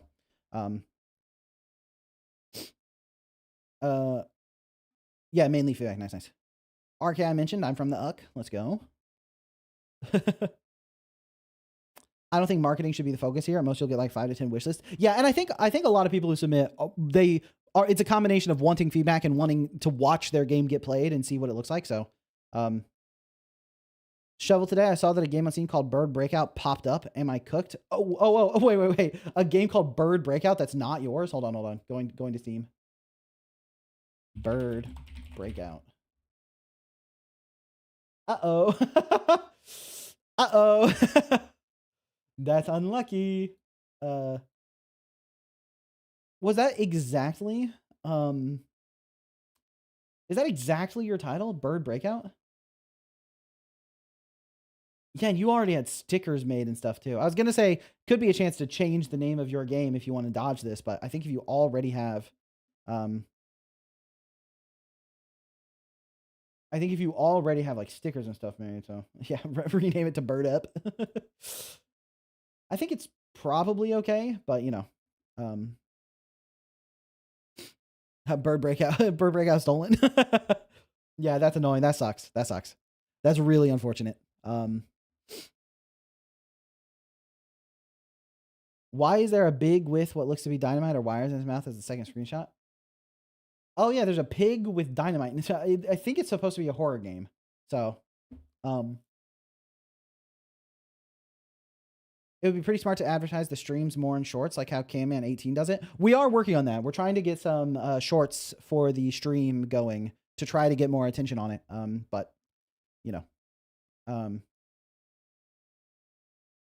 there's a game on Steam called Solarpunk already. If I want to make a full game, I have to come up with something new. Yeah, Solarpunk I feel like is and is Solarpunk.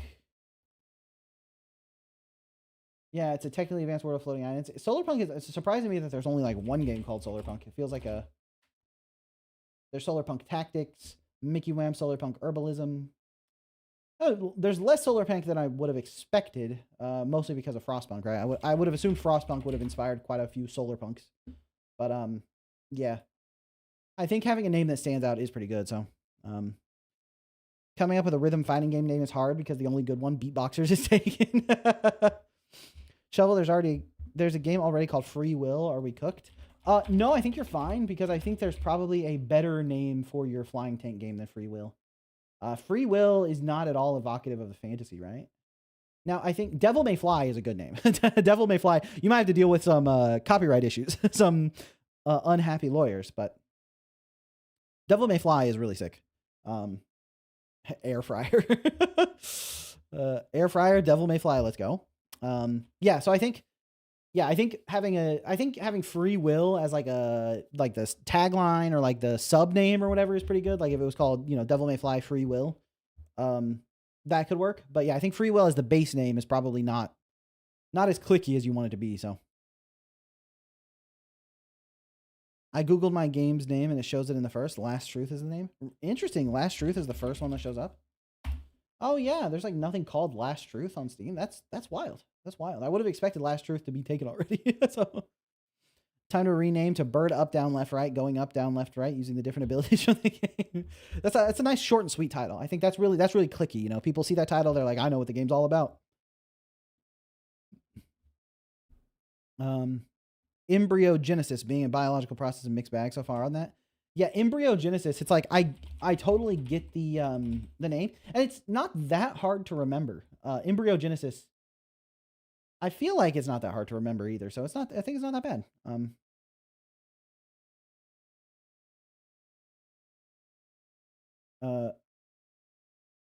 Devil May Fly links to delivery must complete. Like in your head, like Devil May Fly. I guess the issue with Devil May Fly is you're probably going to end up getting auto like your SEO might get a little bit bumped up by Devil May Cry, obviously. Yeah, Devil May Cry would kill us. Yeah, that might really hurt your SEO a little bit. Oh, Delivery Must Complete is also like a plane flying game. Well, I guess all yours is a tank flying game, but you know, the the vision remains. Interesting, interesting.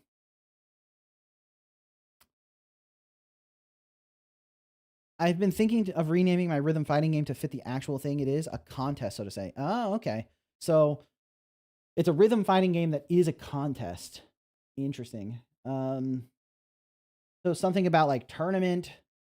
Devil May Fly is already taken. Really? Devil May Fly is on the store?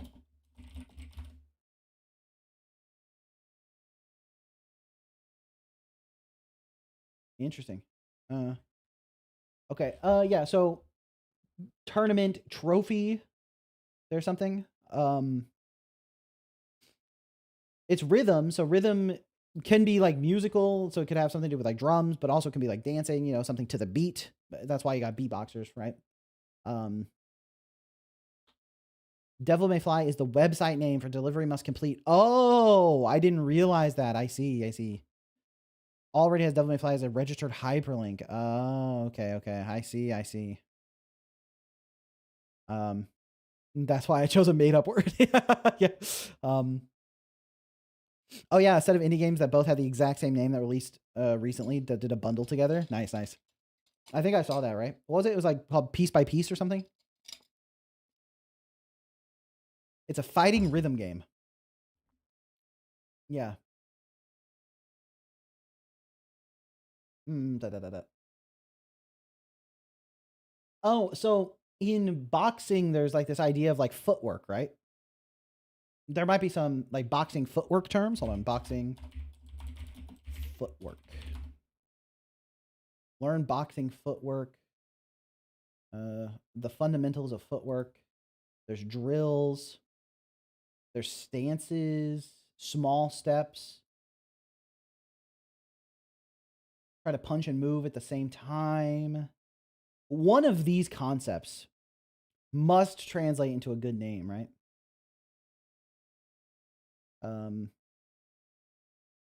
Probably. Killer Tune is what I name my rhythm fighting game. Yeah, Killer Tune is pretty cool. I think it works, but Killer feels less about like fighting because it seems like it's supposed to be like boxing, right? If it's like a boxing type game, maybe if it's like regular fighting, like if it's standard combat, like with a sword or whatever, then Killer Tune makes a lot of sense. But if it's a boxing game, Killer Tune feels a little bit less good. But you know, I do not like Tethergeist's name. I always have a typo. It does not show on Steam. Tethergeist is a little bit hard to remember. I know because Insandio has never once called it Tethergeist. She's talked about that game to me a bunch of times, and she's never once gotten the name correct. Not one time has she said Tethergeist. But also, Tethergeist released on Steam, by the way, in case you haven't checked it out yet. Tethergeist is officially available. I had to resist the urge to just play that on Steam on stream today. I was very tempted to just boot up Tethergeist, not even look at chat and just game, you know, but oh, I'm so excited to be able to play Tethergeist, the full version, because the demo I played on stream was sick, so really looking forward to that. I was one of Tethergeist's playtesters, so if something's too hard, don't blame me. Isadora's EXE. Currently working on a puzzle game called 81 Sudokus. You'll never guess what it contains. Tic-tac-toe? Crosswords? Wordle. It's a Wordle clone. Yeah, Tethergeist came out. Dude, so excited to play this. I was surprised at how many people I saw say this just looks like a Celeste clone. Because I was like, bro, I played Celeste. And is it literally just her hair color? Like, is it because it's pixel art with the same hair?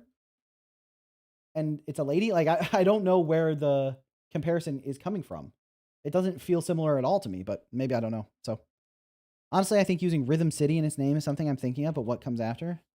Rhythm City Brawlers, something like that. 82 Sudokus. Let's go. You can do platforming in this game, and you're a woman. This is Celeste. That's damn true. That's damn true. I think Tethergist was a good game, but given its numbers, it was probably only a minor success for the dev team. Well, we can only see the numbers on Steam, right? Maybe it's doing better on Switch. I know they also launched on Switch, so maybe it's doing better on Switch.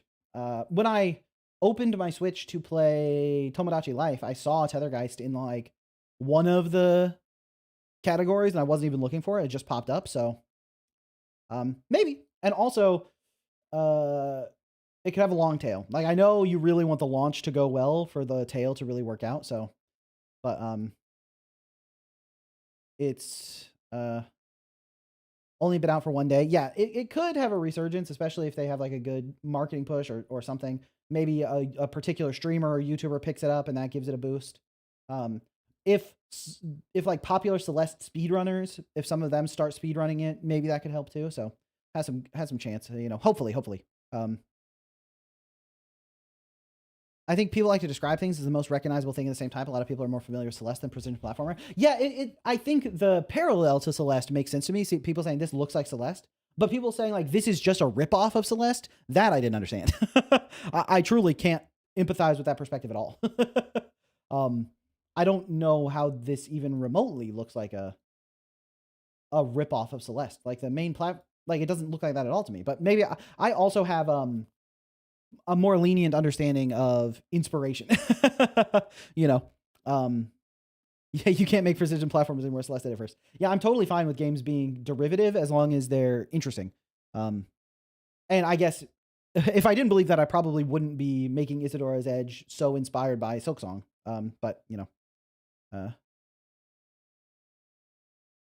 I'll show something off and share your work real quick. Oh, Bubba is sharing something. Hold on. What's Bubba cooking? Share your work. Super busy. Here's what we've been working on for 7 days. The A780 pre-alpha gameplay. Oh, dang. It's like a PSX shooting game. Nice, nice. Bubba, you're so fast. How do you make stuff so quickly, dude? You're cooking.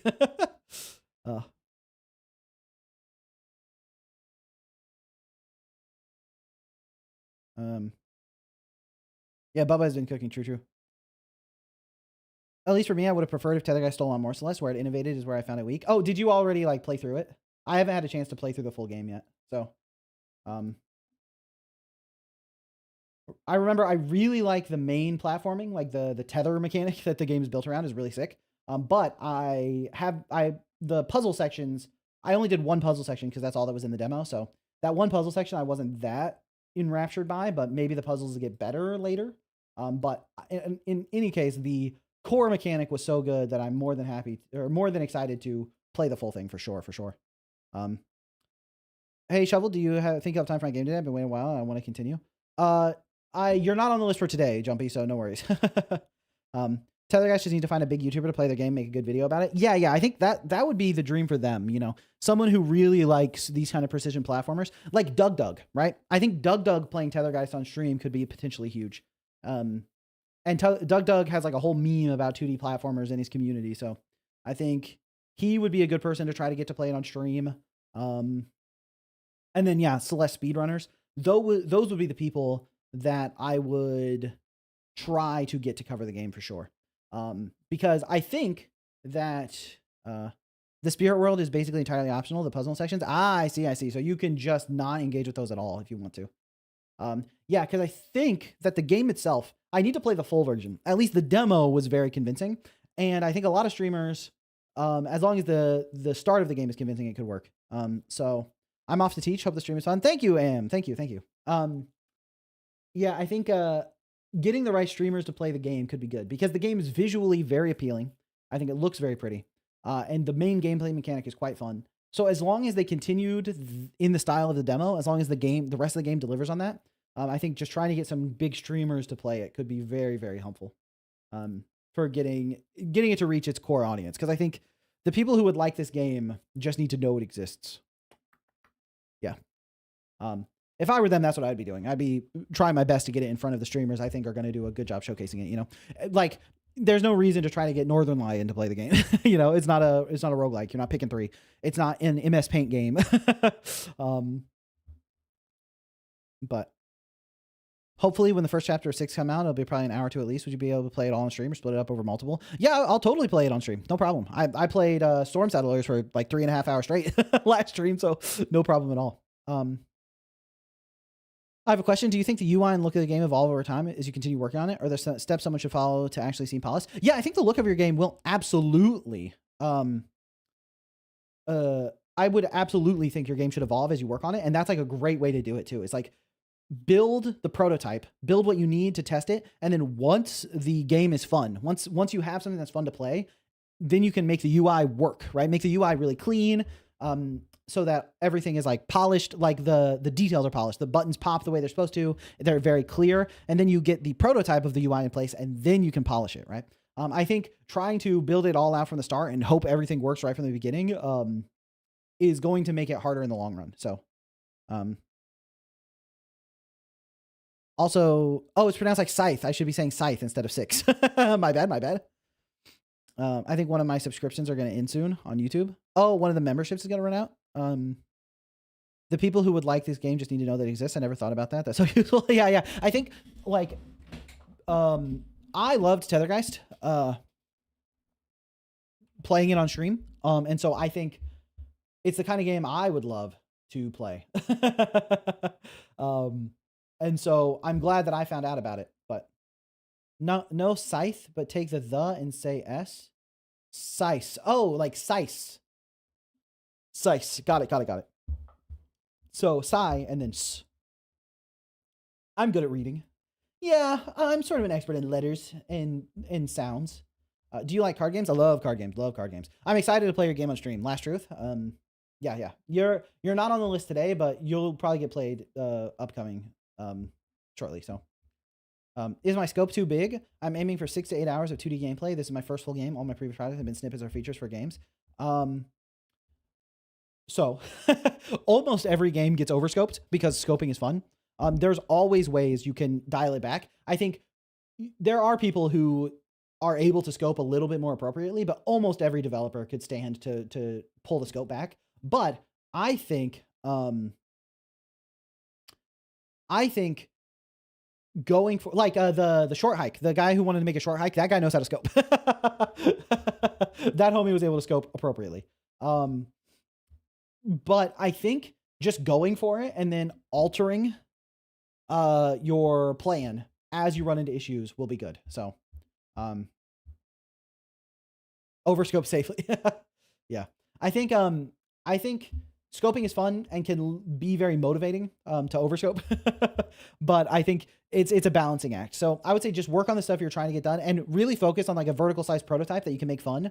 Yeah, don't become too attached to things too quickly. Just get a vertical slice of the thing you want to make ready and test that it's fun. And then once that's fun, then you can start building up more stuff around it and figure out which stuff you actually need to include. So when will you release the game? Isadora's Edge? I'm trying to get the demo done soon. I really wanted to have the demo for people to play before the end of the year, but it might be early next year is when the demo will be done. And then once the demo's done, then I just need to lock in and polish the whole thing. But the demo is going to be what I run the Kickstarter on, because I wanted to make sure people could test the game, like get their hands on it and play it. And if they like it, then they can choose if they want to run the Kickstarter. I didn't really want to be in a situation where people needed to kickstart based on, hopes and dreams rather than, tangibly playing. But luckily, so far, everything we've been testing has felt incredibly cooked, like cooked good, like cooked on it. Cooked is one of those words that you can use both ways, but yeah, the stuff we've been making feels really, really good. All the levels we've been setting up, the world, the environment feels amazing. I beg that you post when you go live. I always forget. Oh, in the Isadora's Edge Discord too. Right. I post it in the Inbound Shovel Discord, but I could also post it in the Isadora's Edge Discord. Got it. I should do both. Thank you. The bad game ideas jam is only up to game 40. Holy smokes. Have they been like playing them on stream? Or are they just playing them offline? Yeah, I saw that it's been like a month and they still haven't finished. It makes me realize that maybe I didn't actually need to grind myself into dust to finish playing through all the games so quickly. But yeah, They're streaming the top 100. Oh, I see. Okay, that makes it understandable. Yeah, if they were just playing them off stream, taking a month, I'm like, wow, they're playing like 2 games a day. That's wild. But yeah, on stream makes sense. Getting through games on stream is much different. But yeah, all the stuff we've been making for Isadora's Edge so far has been really sick. Like seeing stuff come together, like all the stuff I've been building for the movement playtest, which by the way, if you want to get in on the movement playtest, you can check out the Patreon on the playtester tier. That should be running near the end of this month or the beginning of next month. So if you want to playtest, check out the Patreon. There's other cool stuff in there too. Yeah. So if you're interested in doing the playtest that I've been cooking stuff up for, you can check out the Patreon. But the stuff that I've been making has felt really good. And one of the things that I really like about it is that it's fun for me to move through, and I'm sort of an expert on controlling Isadora at this point, right? I got her movement down pat. It's really fun to get through the sections. Everything is working really well for me, and I can zoom through and it feels great. And then also, INSANDIO is capable of playing through the sections. She takes her time, she moves slowly, she'll hit obstacles every once in a while, but she can get through it. And she liked it. She enjoyed the process of playing through it, even though she's horrible at platformers. She really struggles, right? INSANDIO, when she got through the section, she beat the section, and then she was like, if anyone in the playtest says it's too hard to beat, then they aren't very good. I was like, yeah, you tell him, INSANDIO, you tell him.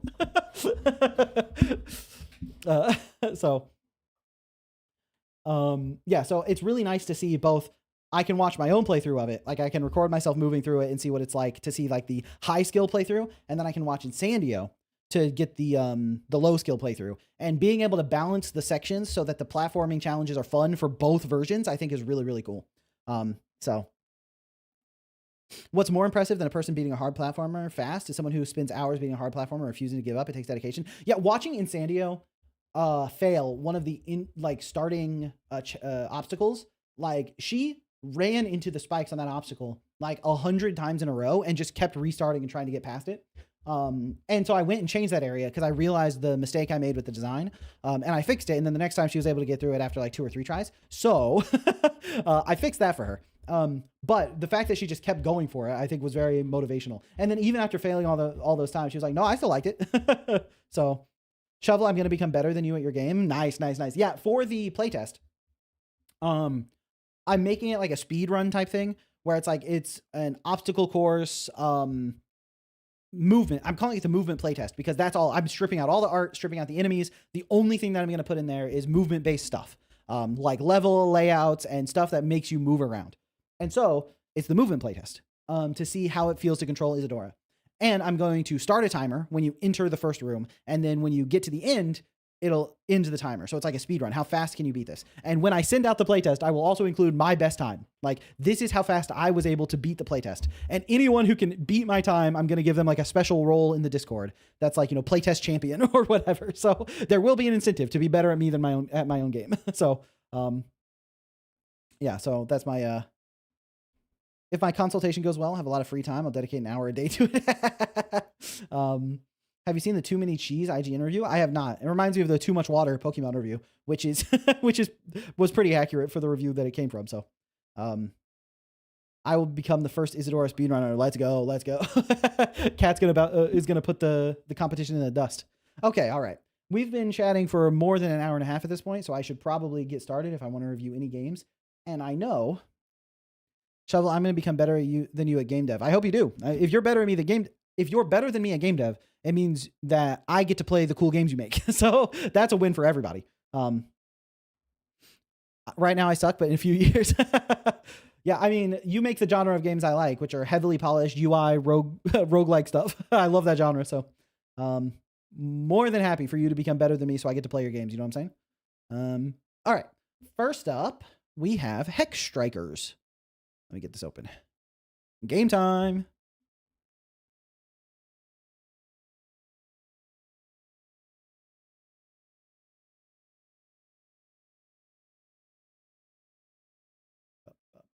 Settings. Okay, this is quite loud for y'all. Let me get it to an appropriate volume before I unmute. Okay, so now you should be able to hear. Let me know if that like music and sound volume is too high. I think it's good. Okay. We got Hex Strikers. Oh, right. I'm still in the spot. Hey, Sidfish, just in time. Welcome. Atomic Operations at Sparkles. Let's go. I'm in the wrong spot because of Storm Settlers, so let me fix myself. Get myself in the corner over here. I think this is probably good. Hopefully I'm not blocking anything too important in Hex Strikers. Okay, okay. Sounds fine. Maybe a smidge high compared to your voice. Okay, let me turn it down a little bit. Yeah, Storm Settlers was great. Thought I heard Nubby's Number Factory for a second. Okay. I'm hearing notification sounds. I'm thinking ONMPIGDITSAIDHAC is not a good acronym for a game. What gives you that idea? Okay.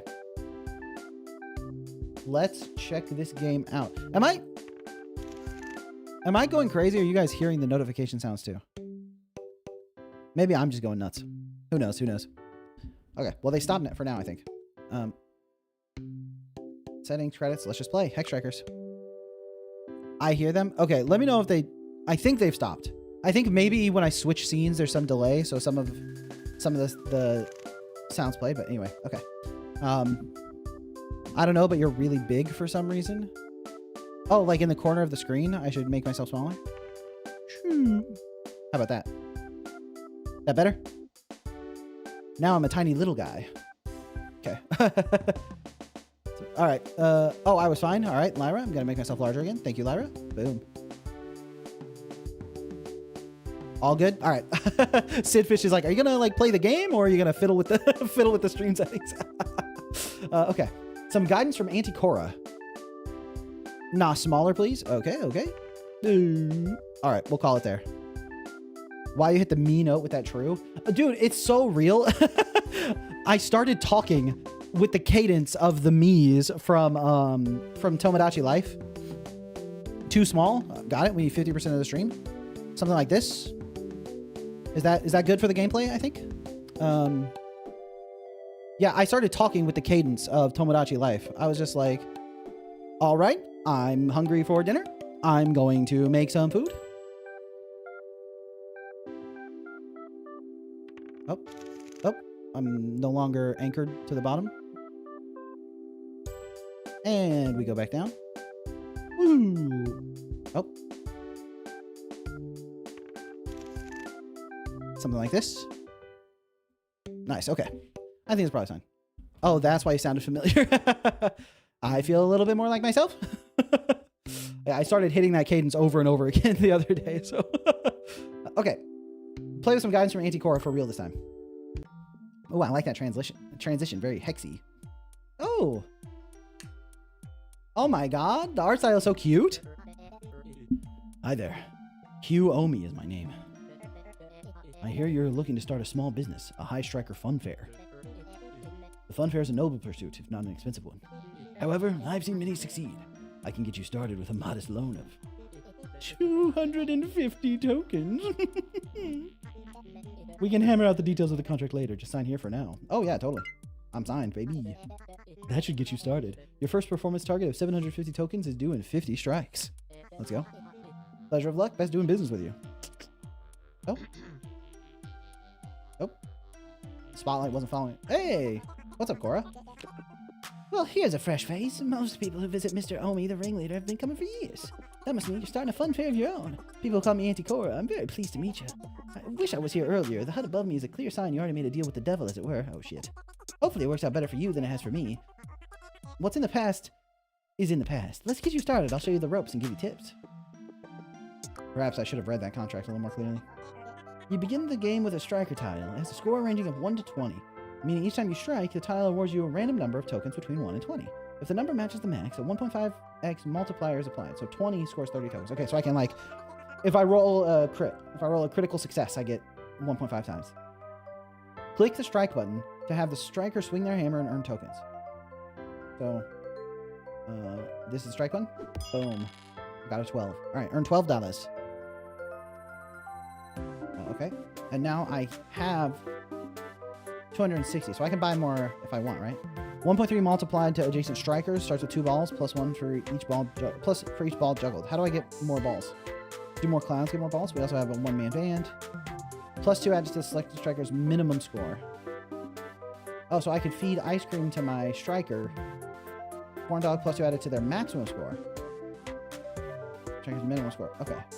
So, let's just grab 1.2 mult applied to active strikers in a continuous chain in the direction of the speaker. Let's just grab a clown. Oh, look. Okay, I need to strike again. Okay, it won't let me buy this stuff yet, so I guess I just need to keep striking. Boom. All right. Notice that you gain tokens with each strike. To complete each round, match or better the target set before you use up all your strikes. Hey, dude, it's me talking. Here's my tips for you all. It's funny. Okay. Match the target set before you use up all your strikes. Got it. So I need to hit 750. Items in the shop can be purchased for tokens and will help build up your high striker fun fair. Okay. Let's upgrade the striker's range by purchasing corn dog. Got it? Boom. Striker's max range is now increased. Upgrade the striker means you score more tokens from each strike.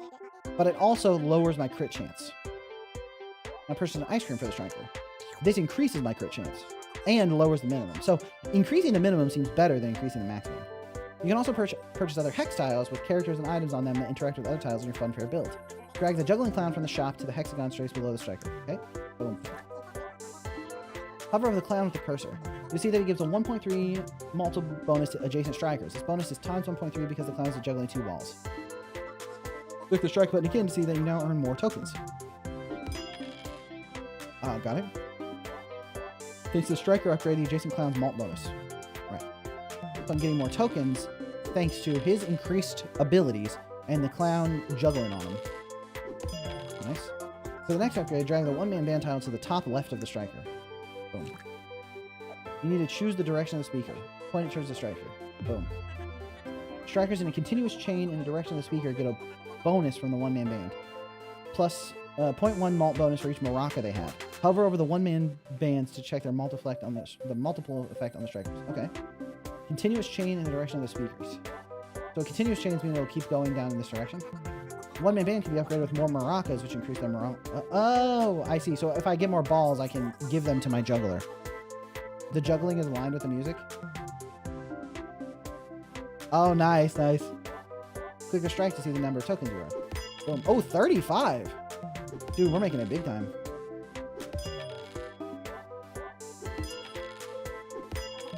Dude, huge cash. There's little choice in the shop right now. Click the restock button to get new items. Notice that you have to spend tokens to restock the shop. Got it? There's another striker available in the shop. New strikers placed in the fair will start with a minimum range of 1. New strikers placed next to an existing striker will inherit half of their max range. So we want to put him here so that he gets the juggling bonus and the speaker bonus. As the new striker is next to the clown, it will receive the clown's malt bonus. It will also receive the malt from the 1-man band, as it's positioned in the direction of the speaker. Yes, yes. Click the strike to see how many tokens I get. Boom. Big money. Nice. You can upgrade the shop level to unlock new items. Okay. Shop upgrades require XP, which tiles in the fair earn during strikes. To upgrade the shop, you'll need to surrender some of those tiles. Surrender tiles cannot be replaced with the same type for 10 strikes, but different tiles can be placed immediately. Click on the juggling clown and the second strike in your fair. See, the combined XP is what's required to upgrade the shop. Now I can click the shop upgrade button to get the shop to level 2. Okay, so I sacrificed them to get shop level 2. Now I get the rubber mallet, ketchup, and a trash can. Alright. Great job. Note that item unlocks are randomized and compare different shop levels each run. You've got the basics, so I'll step aside. Remember, hit the target each round before you run out of strikes. I'll drop in the tips. Okay. So I can get another striker, but I can't actually put him in the direction of the speaker. Okay. Trash can. Clear a tile from the play area. Ketchup. Times 2 malt applied to corn dogs consumed within 2 tiles. Doesn't stack. Combined with mustard for a times 4 malt. Hammer crit plus 1.25 malt for all strikes for the selected striker. Okay, so I just give him this. And then we probably want another striker. But we can't put it in the line, but that's fine. Let's just put another striker here. And then increase his minimum. Okay, let's strike. Right now, I feel very weak because I lost all my cool upgrades. So let me just refresh my shop. I can get another striker. Ooh, I can increase the one-man band. Also increase the minimums. I can get another striker. I would like to get a new one-man band. You're worth 44. So let's put 2 upgrades on this guy. And then grab this. And then eventually... How much experience working on? 46. 48. 50 XP. Oh, I need 100. Oh, smart. Okay. Okay. Let me refresh the shop. A new clown, a new striker. Ketchup and corn dog. So I should... The sound effects make me hungry. I should probably clown buff some of these fools. Okay. Increase my malts. And corn dog adds 2 to the maximum.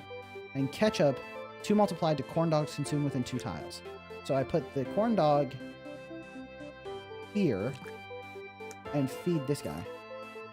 So now he gave a ×2 malt thanks to the corn dog, right? And then we double ice cream him and hit 44. That's not bad. Are we even on target though? 50. I want to put another striker here. Okay, 1 hit left. Now I can striker here. That's nice. Okay. And he inherited his max, and then he's in the line with this guy. So I can refresh if I want to. Another maraca ain't bad. Ooh, a double scoop. +5 added. A rubber mallet. Another maraca is not bad.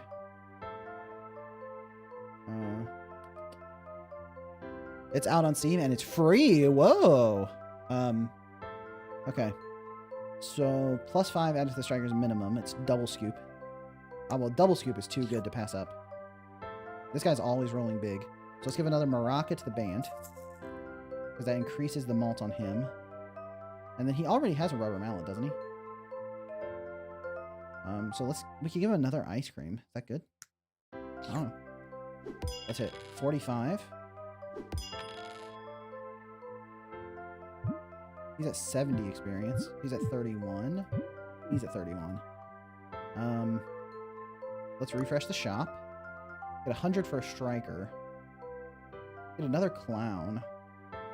Oh, but I didn't leave anywhere to put this clown. I guess I could get rid of this. This striker is only hitting like tiny amounts. These 2 strikers are not doing that much. I should experience. Well, I don't need to get rid of them for experience immediately, right? Oh, I can also corn dog this striker. Because he gets the ketchup buff. Which is good. And then ice cream is the minimum score, which... So I could improve this guy's minimum as well. And he's next to a clown too, so that's good. If I hit a couple more times, I can...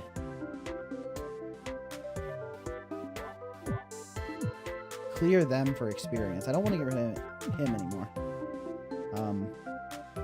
So let's min buff this striker. He's on the squad, and let's hit. We're getting good experience. 33, 22. I feel like I should really hold off. Oh, I could get rid of the ketchup for experience. Does it get experience as I hit? No, okay. Hovering over the target displays total tokens achieved from the last few strikes. It gives you the required average rate to meet the target before you run out of strikes. Oh, okay. So if I hover over this... Wait. I thought if I hover over a target... So my required average is 7 from 14, and I'm currently getting a ton. Okay, so I'm doing just fine, which means I should experience maxing, right? So this is 35 and 25, which gets me to 60, so that gets me to 75. So I don't really need to do that yet. I don't want to waste the corn dog. Jugglers give malt to people nearby. I don't want to refresh the shop yet. But do I want to... This is only 75. Each hit is giving them each 2. So it requires quite a few hits to get them up to the experience threshold I want. So let's go ahead and get rid of these 2. And the ketchup. Oh. I have to level up with it. I can't get rid of them unless I level up. I see. Well, I can rubber mallet this guy. It's a good use of some cash. Okay, well, not if you roll a 6. Devs in chat, let's go. Foster Turtle, welcome. Hey, Foster Turtle, good to see you. Good to see you. Thanks for playing our game. Been following your project for a while. Yeah, no worries, no worries. Let's see. I really want to put this clown here, right? Do I just keep farming experience on those two? We have 78 and 15. So I need to get to 85. That's super doable, right? Now it's 72 plus 15, so we're at 87. 10 strikes left warning. Dude, we're so in the money right now. So we hit again. Boom. If strikers go for 20 strikes without being fed, they get hungry, showing with the thought bubble icon. The benefits from corn dog and ice cream are doubled for the next 5 feeds. Oh! So it's good to not feed them, like to go a while without feeding them, I see. So we're 1 hit away from leveling up. Boom. Upgrade. Easy money. Now we got juggling balls. We got an extra speaker and chocolate sauce. 2 malts applied to ice cream consumed within 2 tiles. Okay, okay.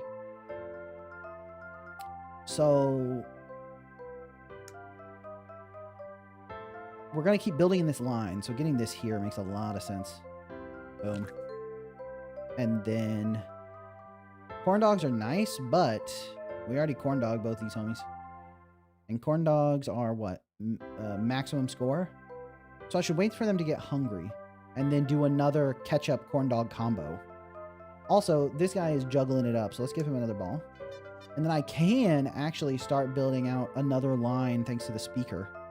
But I don't have any guys. So, oh, I should put the speaker here so that I can put 2 dudes next to this clown. So once this slot's cleared up again, we're good. I don't have ketchup. So without a ketchup tile, Isadora gives cheesecake ice cream vibes. So without a ketchup tile, I don't really want to feed these corn dogs. So I should re-roll my shop, right? And I'm still good on money, so I can be a little greedy here. Double ice cream. Okay. They need to go 20 strikes without being fed. I think we're pretty close, right? Got double corn dog. Okay, we can always just give him his ball. All right, let's strike.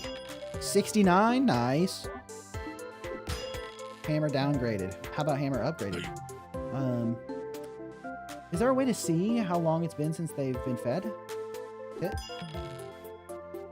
I want to double ice cream these fools.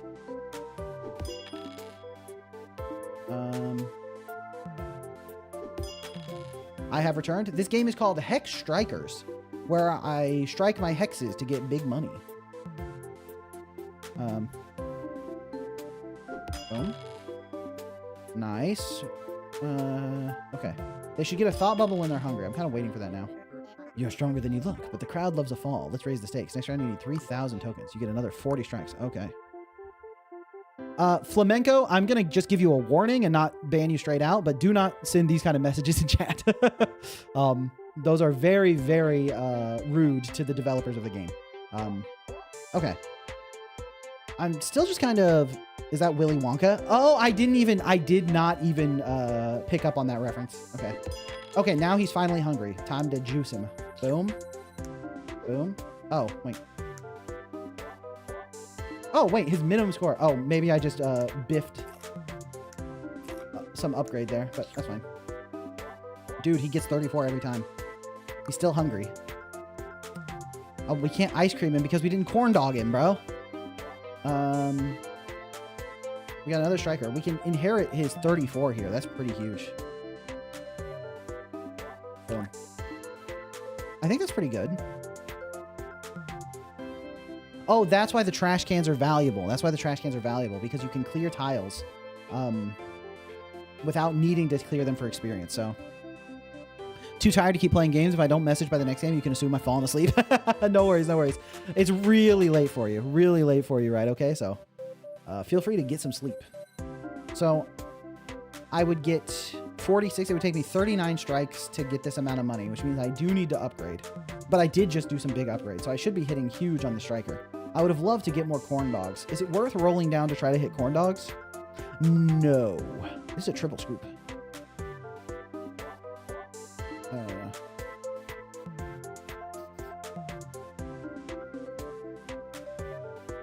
That's minimum score. Yeah, it might be worth it. No, I already bought this guy, so let's just strike. How long is he hungry for?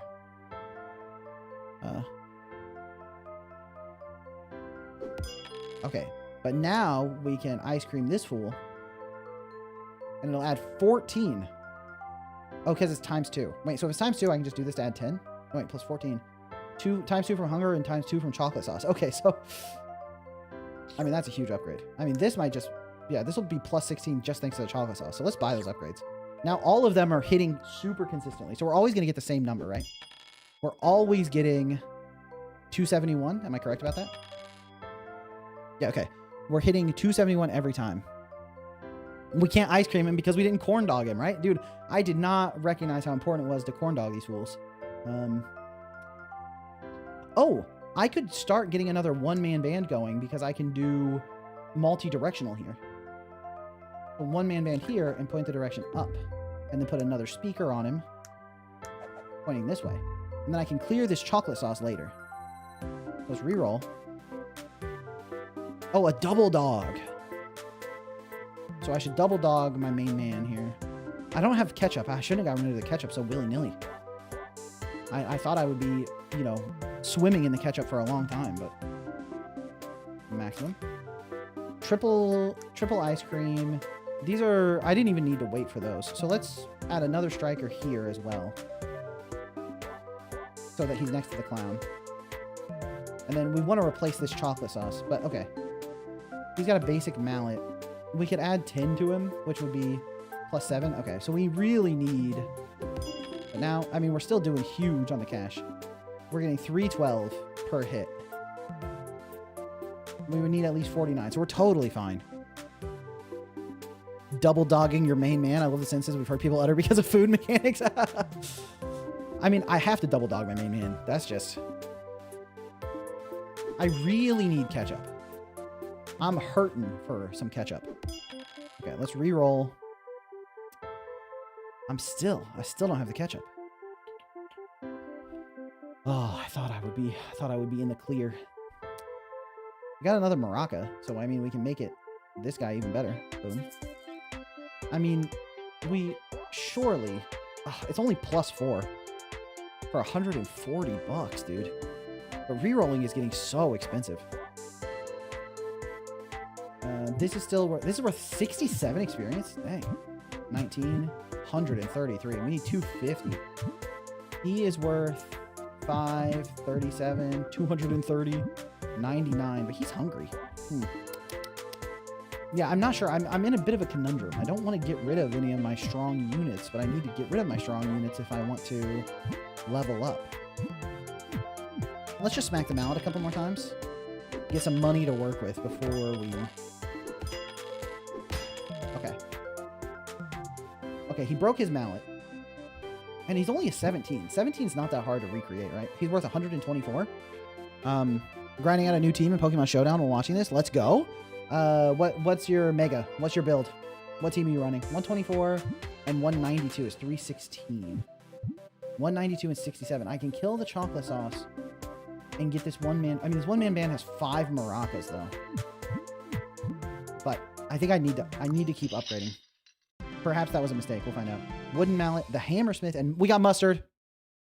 We got mustard. Hammersmith. Protects hammers of strikers within 2 tiles from breaking. Oh, okay. So we want her to keep our main man's wooden mallet safe for sure. But before we buy her, we definitely want mustard as well. ×2 malt to corn dogs. Okay, we need this really badly. So we'll mustard this up for sure. We also want ketchup. Okay, we can get this juggler going. And we want to protect our dude. Put this here. I think this is good. Put this here so that we can wooden mallet the main mans. Boom. And then we could also just corn dog main mans here. It's only plus 4 because it's ×2 from the mustard. But that's fine because we just need to keep this going up. Okay. Let's hit. How much did we... Ooh, selling our one-man band hurt us a lot. We need another one. Oh, I can't put it there. I forgot. For 9 strikes. I forgot that's how that mechanic works. But okay, we can double dog thanks to the mustard. We could also single dog him. We could also be dogging this fool because he's hungry. Oh, I should be dogging this fool. Okay. Then we can plus 10 or plus 8. We would need to dog this guy some more, but we can't really do that. I need to average 37, so we're still totally fine on the average. So I should hit to buy Maraca Man. For Giraffe, nice. You're doing... Oh, Mega Abomaso Trick Room. Let's go. Let's go. I love a Trick Room team. I love a Trick Room team. So we can plus 10 this fool just to get him a little more consistent. And then let's strike. Because I want to click the button with the book open... with the book icon to open your shop catalog. You can view details on all unlocked and discovered items, plus see which shop levels are required to unlock upcoming items. Oh. So I can unlock... Oh, I can't... I probably haven't unlocked them yet, so I can't check it. I would really like another ketchup. I didn't realize it'd be so hard to restock ketchup, you know? Okay, let's... I want to get this one-man band out there.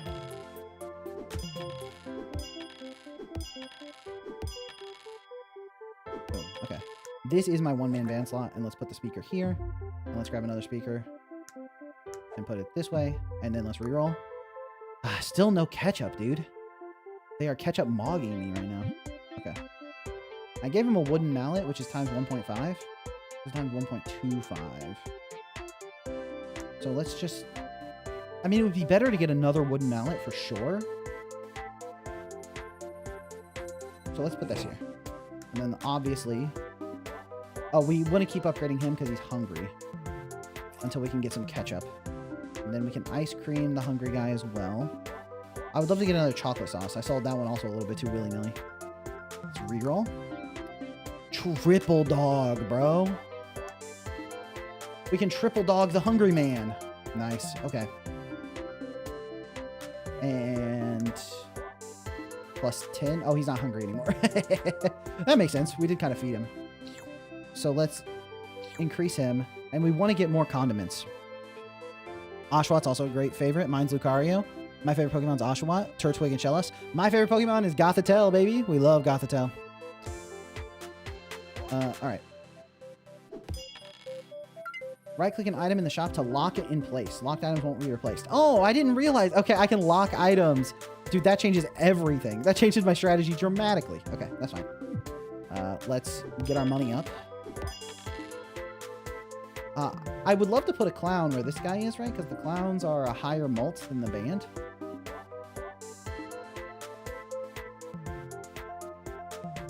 I would love to get another Malter on these guys, but they're kind of getting double mogged by the bands, the one-man bands. He is worth 116. He's not even doing that much. Okay, maybe we get rid of him eventually, but... Dude, I'm getting cooked on the... You're 73 from the mustard. Oh, these guys are hungry. Time to start upgrading them. Mustard man. Hit you with this guy. And then we quadruple scoop you. Wait. This is worth 15, and we're doubling it because he's hungry. 45 out of 45. That's easy money. That's easy money. My favorite Pokemon is Terraria. True. Lucario. Haxorus. Dude, Haxorus is sick. And Zoroark. Dude, Zoroark mind games are so fun.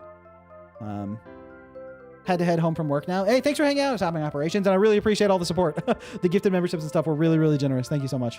Drive safe. Yeah, have a good trip back. Do I want to reroll? These guys are hungry.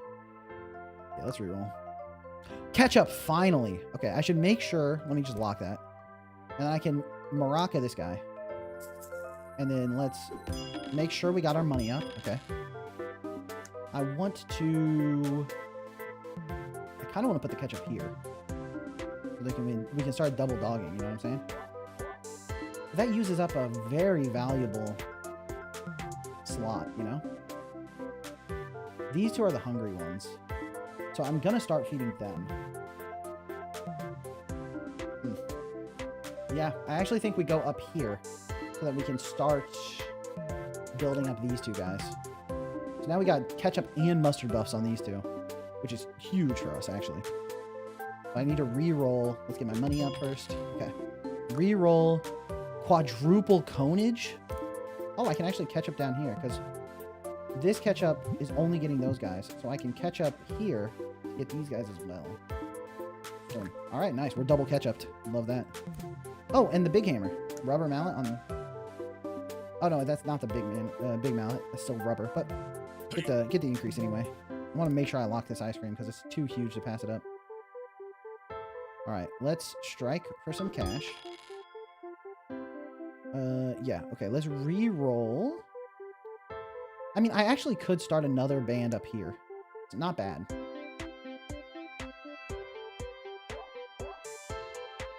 Also not great.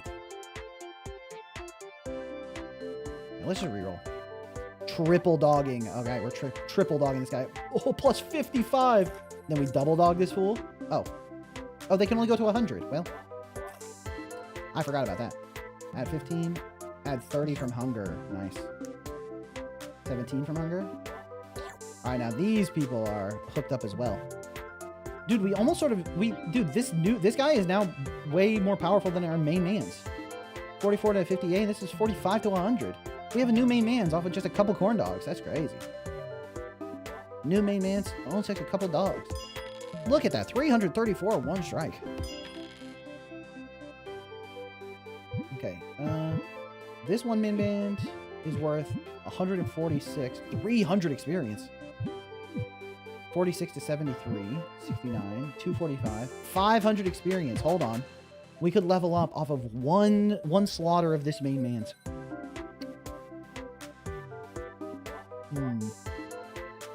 We would not be able to refill this slot. I don't usually use condiments unless it's mayonnaise. Mayonnaise and chips are great. I'm a simple man. I do love mayonnaise. I don't like ketchup except for in specific situations. Like ketchup on like a McDonald's hamburger I'm fine with.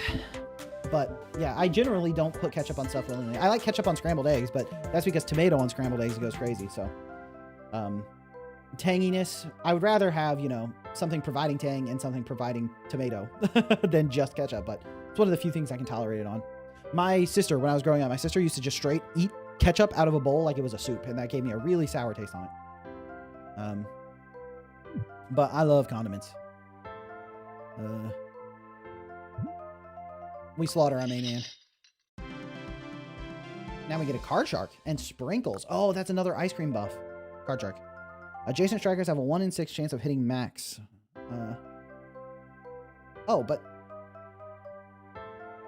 the card shark doesn't seem that valuable. Am I silly?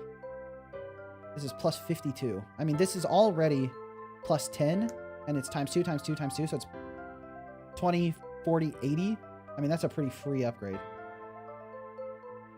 I think we take that upgrade because it's huge. Okay, we need... Oh, sprinkles. Times 2 from ice cream? Sure thing. Don't even worry about it, none. I realize right now, I need to get more strikers out. I think I need to build out in other directions. I have this nice core here, but I think that's going to hurt me in the long run that I'm not increasing my odds in other areas. You know what I mean? So let's get some cash.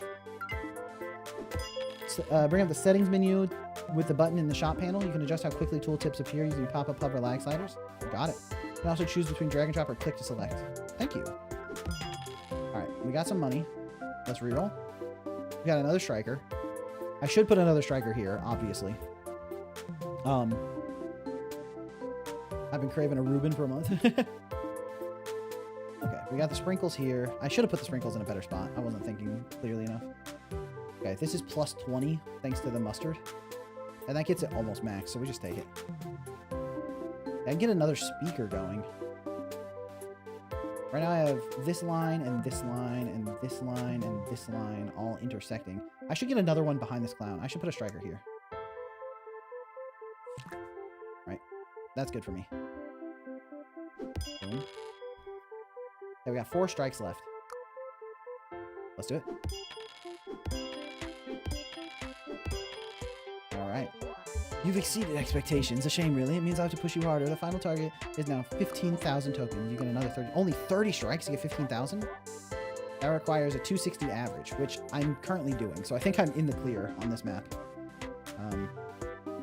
I just hit. Right. I'm averaging way more than required. So I could just keep clicking. But where's the fun in that? ×2 for mustard. Oh, because he's not in range of that ketchup. And I want to put a striker here. Let me reroll. Nice. Spend 1,000 on a striker there. He gets a 50 increase. A quadruple dog.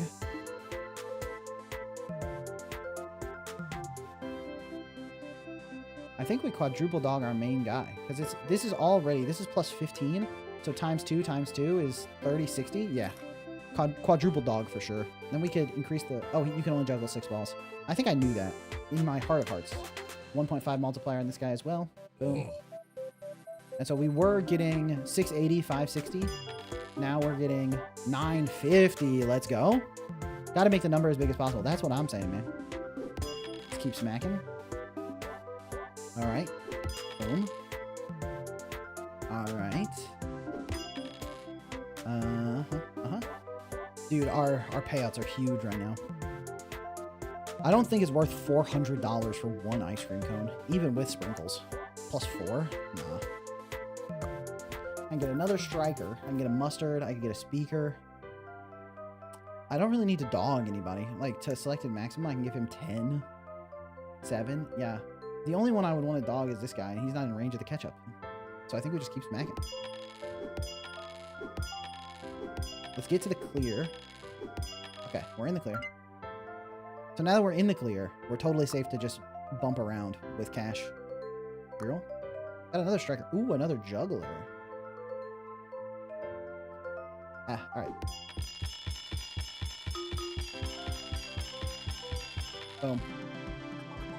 Now focusing on gameplay, let's go.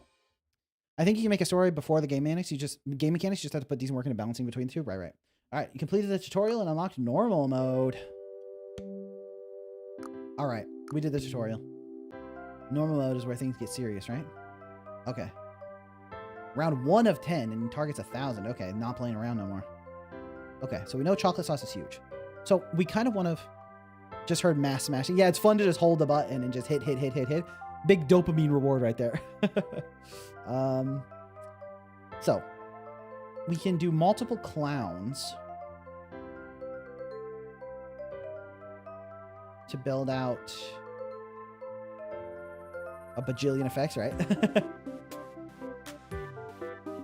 Obviously, we start with one clown over here just to get the malt. And then these are to the min. But we actually have chocolate sauce. So it's pretty huge to chocolate sauce for our min payout. And then we can get 2 going. Because then that gives us another really great slot here. So that's a good spend. And then 40. We wanted to cover all the dudes. Which, let's build down to the left over here, which means we kind of want this. We don't want to waste a spot next to a clown on this chocolate sauce. So we put this here. And then we double min these guys. Boom. Check that out. Big cash. Reroll the shop. We can't afford anything, so we just need to roll for money. Okay, we also have sprinkles. And popcorn. +5 added to Striker's base tile. Okay, I don't really understand what that means, but... we want sprinkles in range of these two as well, so we put this here. Because now our ice cream are... +8. Dang, that's huge. Boom. Nice, big money off rip. I think they should remove the YouTube ads on live streams for members, right? I don't understand why it's like that. Okay, so we want to inherit the maximum from this guy. And we put him next to one of the clowns, right? Oh, unfortunately, I took up a premier clown spot with those sprinkles. But that's fine. We'll just put you...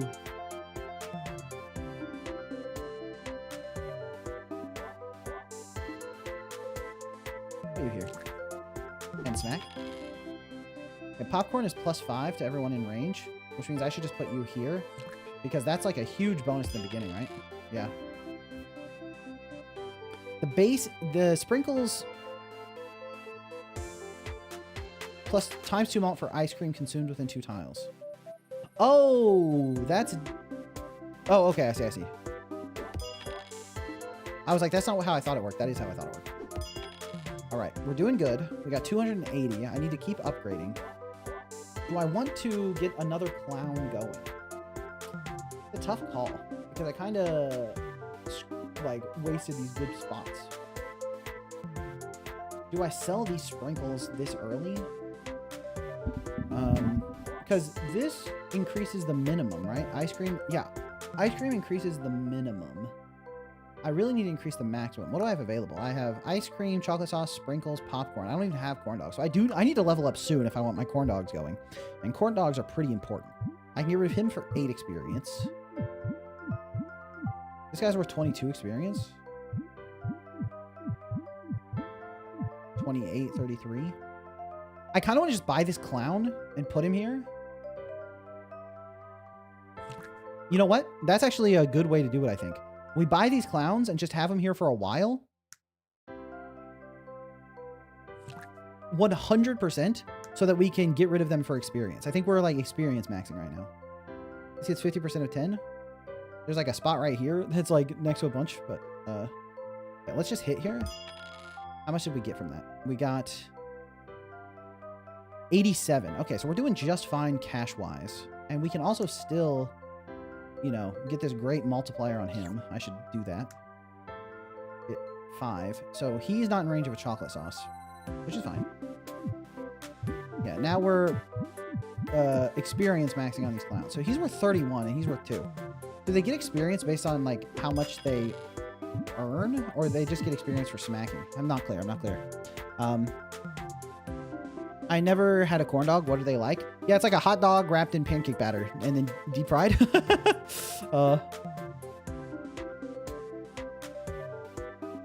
Okay, we're still experience maxing though, which is good. All right, this is only getting you. I can put you here. Oh, oops. I right-clicked to cancel that placement, which does not work, but that's fine. Because that means I can times 8 on this, which is good. And then there's no slots next to this guy, so I could just go for this guy. That's fine. And then I can put a clown here to double both of them. Perfect. Pretty good payout. Let's reroll. Okay. We got more ice creams, but we don't have... We can't... Our minimums are already, like, pretty stacked. You know? Has nothing to do with corn nor dogs. I think, like, the batter might have cornmeal as a part of it or something. I'm not 100% sure. I need another striker. He's worth 36. And you're worth 7. You're worth 7. I need to strike for experience. Okay, 25. 8. Okay, so these do get experience over time as well. So let's strike. When should I should probably level up soon so I can start corn dogging. He's worth 48. Is one strike going to turn that clown into just like a massive cash cow? Ooh. I mean, I think the reason he's worth so much experience is... No, I mean, he's in a great spot. 25, 30, 8, 25, and 20. Okay, you're worth 40. Let's hit one more time. 42 and 8. Level up. Now I have corn dogs. All right, corn dogs are huge. Unfortunately, even with corn dogs, we're only getting +2. Oh, another popcorn, though. Popcorn dog. Does these have some rule about stacking? It won't exceed the max, though. Oh! So so the popcorn is like it's like a ice cream that you add to the map. I see. I feel like maybe... I don't know if the starting item loadouts are balanced, like, or if they're pre-selected or if they're like generated, you know? Because I got a very min-heavy build here. This guy's always going to hit 5. They're all currently always hitting their maximum. Now, the rubber mallet's good for the multiplier on my main dude. And he's also getting it. Okay, so I really don't need these. 34, 20, 25. That's still not enough. Can I throw a clown in? Are you taking a clown as well? Okay, let me smack. 20, 25, 38. Oh, is it when I use them, they get experience? So when I eat an ice cream, the sauce was increasing. I see, I see. Well, I definitely should feed a corn dog to this guy. Just because it's in the shop. 83, 20, 15. Okay, the popcorn is hitting. Maybe I should do another... Okay, hold on. We hit, which lets us throw away these guys for a level. Perfect. Now we have card sharks and clown cars. Okay, I don't know what clown car is. The starting items are randomized. Ah, okay. So I have one of the 5 starting sets that's really about minimum increases. 1 in 6 chance of hitting max. Okay, that also is not super relevant to our current build. Bonus multiply to adjacent juggling clown mult. Okay, so apply to adjacent juggling clown mult and 1.5 mult apply to adjacent strikers. So I basically want them next to clowns and strikers. Well, luckily I have a clown and striker build going, so this is huge right here. This clown car is awesome. Oh, right, because he's increasing the multiplication factor on that guy. That's huge. That's huge. Okay, and also we want ketchup so we can start maxing our fools. Okay, we put the ketchup here because it applies to so many guys. Then we have another rubber mallet. This guy's next to the car, so that's really good. We don't need this. We don't need this. Reroll. Another clown car. Oh, this is huge because now he's doing a ×2. And then we're also getting the 1.5 from that. So we're getting some huge stacks here. And then we can rubber mallet this guy as well. Okay, the clown cars are great. So let's hit. What are we at? Nice. Okay, we got 208 from that. All right, the clown cars are doing big money. I need to average 20 and 33 strikes, so we're totally fine. Another clown. Oof. I would love to continue clown stacking. Get the cars going. Sicko. Can't put a clown there. I can put a clown here, which lets me clown car next to it. I can clown here. I'm trying to think of where's the best place to stack. Okay, I can put a clown car underneath. Yeah. Let's put a clown here. And then let's max this guy. Boom. Trying to get my savings up. I spent $800 getting a Switch 2 so I can buy Splatoon Raiders when it comes out. Holy smokes. $800 for a Switch 2 is brutal. Yeah, I really want to play Pokopia. I'm looking forward to that one a lot. I've been enjoying Tomodachi Life, but it's definitely... I've gotten to the point where I've added enough Miis that the game lags a bit on my old Switch 1. So oh, Australia pricing. Right, plus I have to... I don't know if the scalper situation is still rough. Okay. 21 from that. 78 from this clown. 15, 39, 77, 46, 39, 15. I honestly don't even mind another... Oh, so we should definitely do like clown car, clown car, clown car. Something like that. Because the cars next to the clowns are increasing them. Oh, and we could put another clown car here. And then start putting the strikers around him as well. I think something like that could be really good for us. Let's keep hitting. Okay, we're doing great monetarily here. So 550 from this guy. I really... Oh, can I just like put a card shark because he's useless and I want to get rid of him soon? The longer I have him out here, the sooner I can destroy him for experience. So card shark, I might just start experience farming with card sharks. Okay, let's reroll my shop. Sprinkles are totally unnecessary for me right now. I want to put either a clown car or a clown or something here. There's a clown and a clown car here. I kind of want to put like another clown car here maybe. So it seems, and the chocolate sauce and sprinkles aren't that important to me. Neither are the ice creams. I don't really care about any of that. So I'll lock the striker and reroll again. Okay, we have a clown car. I've been playing Pokopia. It's an Animal Crossing in Minecraft. Had a post-apocalypse baby. Yeah, it really looks so exciting. Tomodachi Life is so good. I don't have to worry about lag because of emulation. Yeah, I'm really enjoying Tomodachi Life.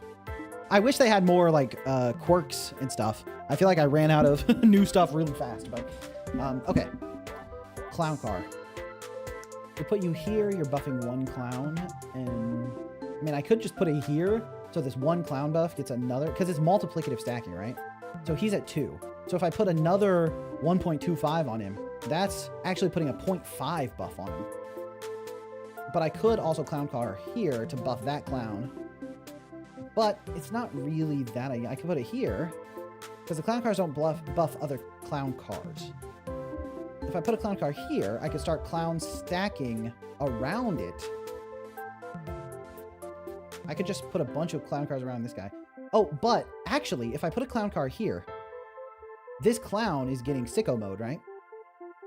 So I can put a striker. Okay, I need to hit. I can put a striker here. So he is getting insane benefit from this 2.54 clown and all of these clown cars. Yeah, I'm clown maxing. I'm jester maxing. I'm calling this my jester maxing build. He's not going to inherit any strike. So he's going to be a 1-to-1, right? But yeah, the 1-to-1 thing is really tough. Primarily because of the fact that I don't really have a good build for... To be fair, I think Tomodachi Life is a bit overhyped because people like the freedom of the phrases and adding characters. Yeah, but I think that the phrases and adding characters really are what is giving it life to me. I feel like that's what keeps me coming back, is getting to see, you know, Chandler Bing and the editor of my YouTube channel flirting, and, you know, Chim and Isadora hanging out and playing Silk Song with my cat. Okay, so, yeah, I need to inherit this 25, really. I would like to level up as well. How's my card chart doing? He's not worth any experience. I don't know if he's doing anything. I love my me saying the most out-of-pocket things completely unironically. Yeah, adding my own phrases and stuff is really fun. I've sort of jester maxed myself into a corner here where I need to put the striker here, but he can't roll very high, and I don't have corn dogs to support him either. I need corn dogs. I'm in a corn dog rux. I like the mix of slang they use in the name. Yeah. I think the localization team did a good job too. Oh, Insandio! I totally, my brain interpreted that as Lyra because the message was blue. What's up, Insandio? I assume that was my other mod.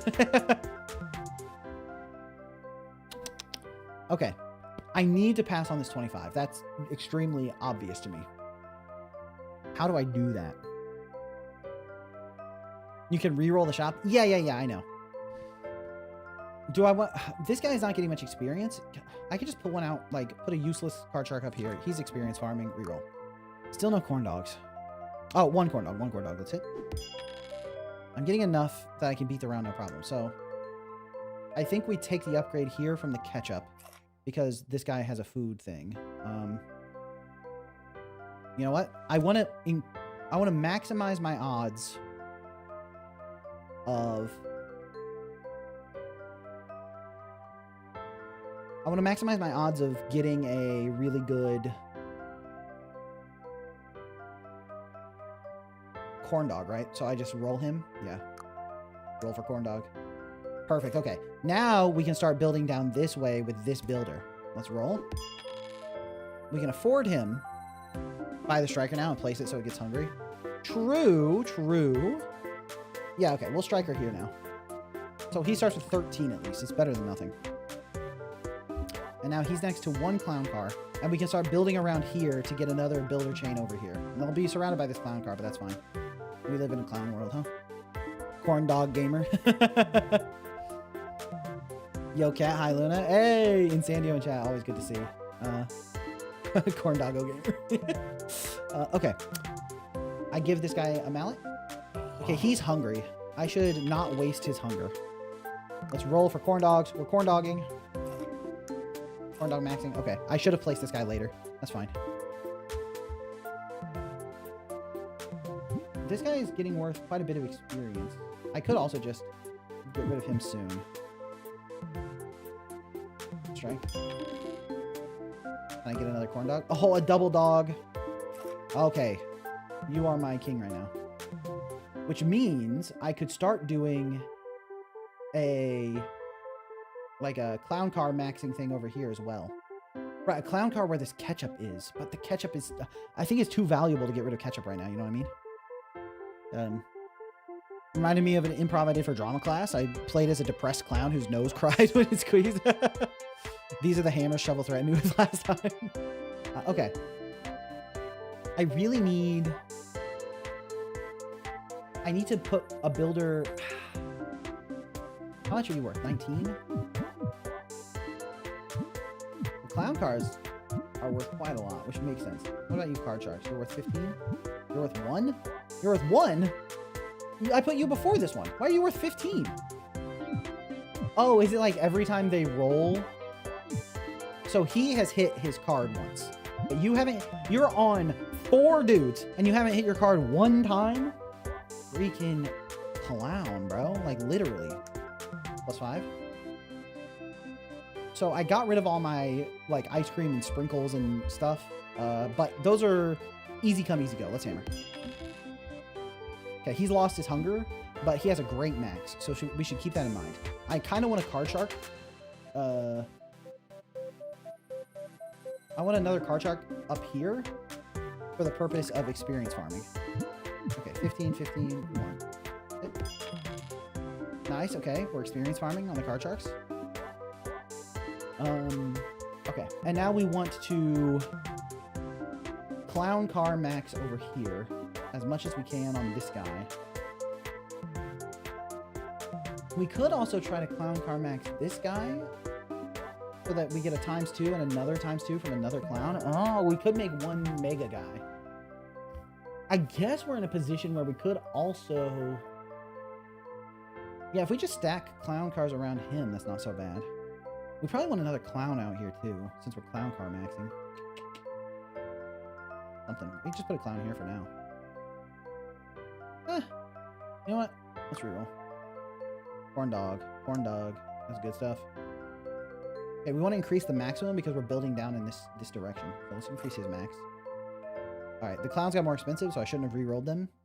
Easy come, easy go. Putting a clown here is good, except for it, like, totally sucks. We want them next to the... Okay, I need to level up, right? What do I get next? Level 3, I can get ketchup. No, I already have ketchup. I can get mustard. I can get mustard. Mustard would be huge with corn dogs. I kind of want more builders, too. Where do I put the clowns? I guess I just put a clown here. Let's just put a clown here for now.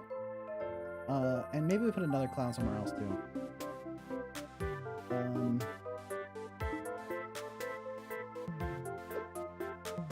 Popcorn, not that useful. We could put a clown out just for the purposes of... Yeah, let's reroll. I want a clown car. Ooh, double dog. And get +10 here. Right, we want to keep building out this direction. So we put you here, we put you here, and then we inherit half of that here. We want to get another builder right here, I think. And so now you're out of range, actually. So maybe that wasn't the best call. Let's find out. 15, not bad. All right, let's hit another time. Okay, and let's reroll. Okay, we got another card shark. I kind of want to just keep card shark maxing up here for the experience. Okay, we're card shark maxing for experience. So there we got another clown car. Clown car in here is not bad because it buffs both of those clowns, but actually, the clowns are giving a 1.3. Giving them an extra 25% on the 1.3 is giving 0.3...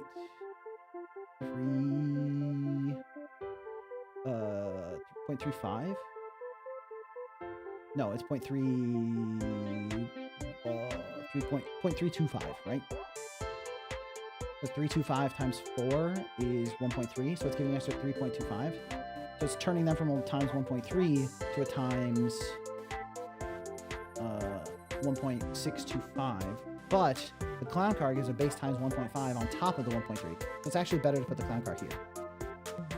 I think. I could have done that math wrong, who knows. Do we want to increase his max? He's out of range of the ketchup, though. I think we really want the ketchup to help us out here. And we can keep increasing this guy's max as well, because he's in range of the ketchup too, so that's it. Nice. Okay, he procced. Soon we're going to be able to cash in these card sharks for experience, right? 28, 15, 8, 1. You have to get rid of, like, the more useful guys for the experience, I think. Just remember, Mother's Day is today. I won't be able to nap because we're going to my grandmother's. I hope you have a good time, though, even if you can't nap, unfortunately. Okay, I can place another clown. That clown has been giving it 152. I need to level up soon. I'm really, I don't want to fall behind the level curve. This ketchup is worth 93 because of the amount of times I've used it. That's crazy. This guy's worth 76. He's not even doing that much. Okay, let's hit again. Reroll. Triple dogging, dude. 51 up to 82. Okay, if we get him up to 82, get him up to 56. Okay, that's good. Oh, and we can inherit this. It's 50% of 15. This gives +2. I think it's better to keep going on these guys. And then let's inherit the 15. I mean, it's better to inherit a bigger number, but you don't want to play too greedy. I kind of want you to get someone in this little curvature here is getting the double buff from the clown car, plus the triple clown card clown. So they're getting a huge amount. So I think we just put him here, because even though it's only 1 to 7, when we roll, he gets 34 because of all the multipliers. So that's pretty good. And then we can, if we ever find another ketchup, we can put it down here.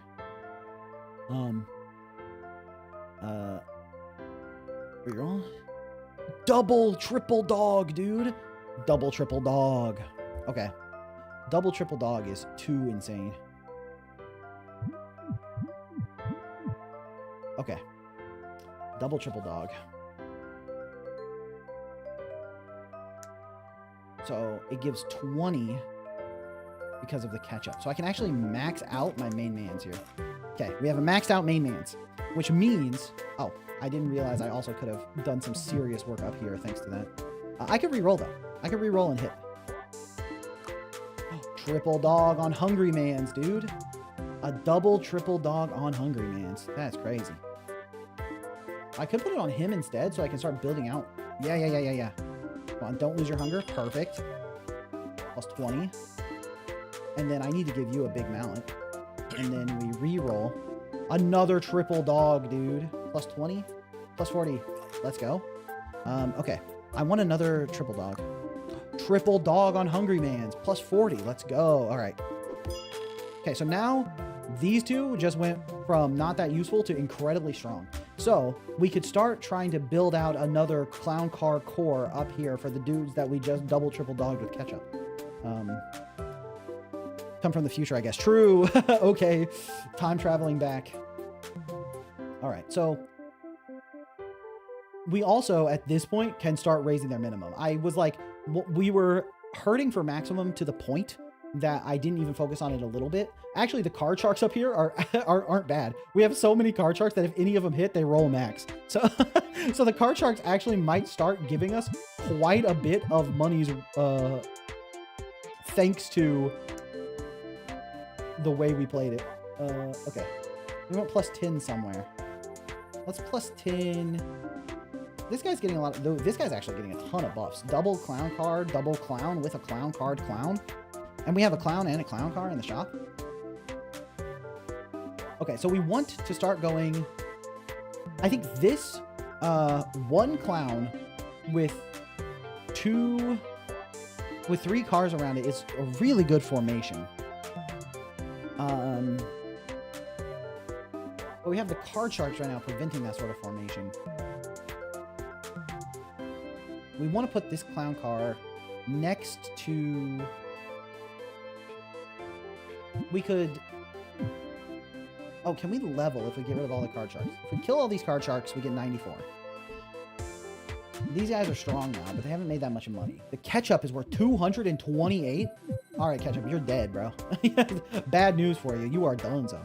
And we can get rid of this guy. That lets us put the clown car there as well, which is good. So let's get rid of this.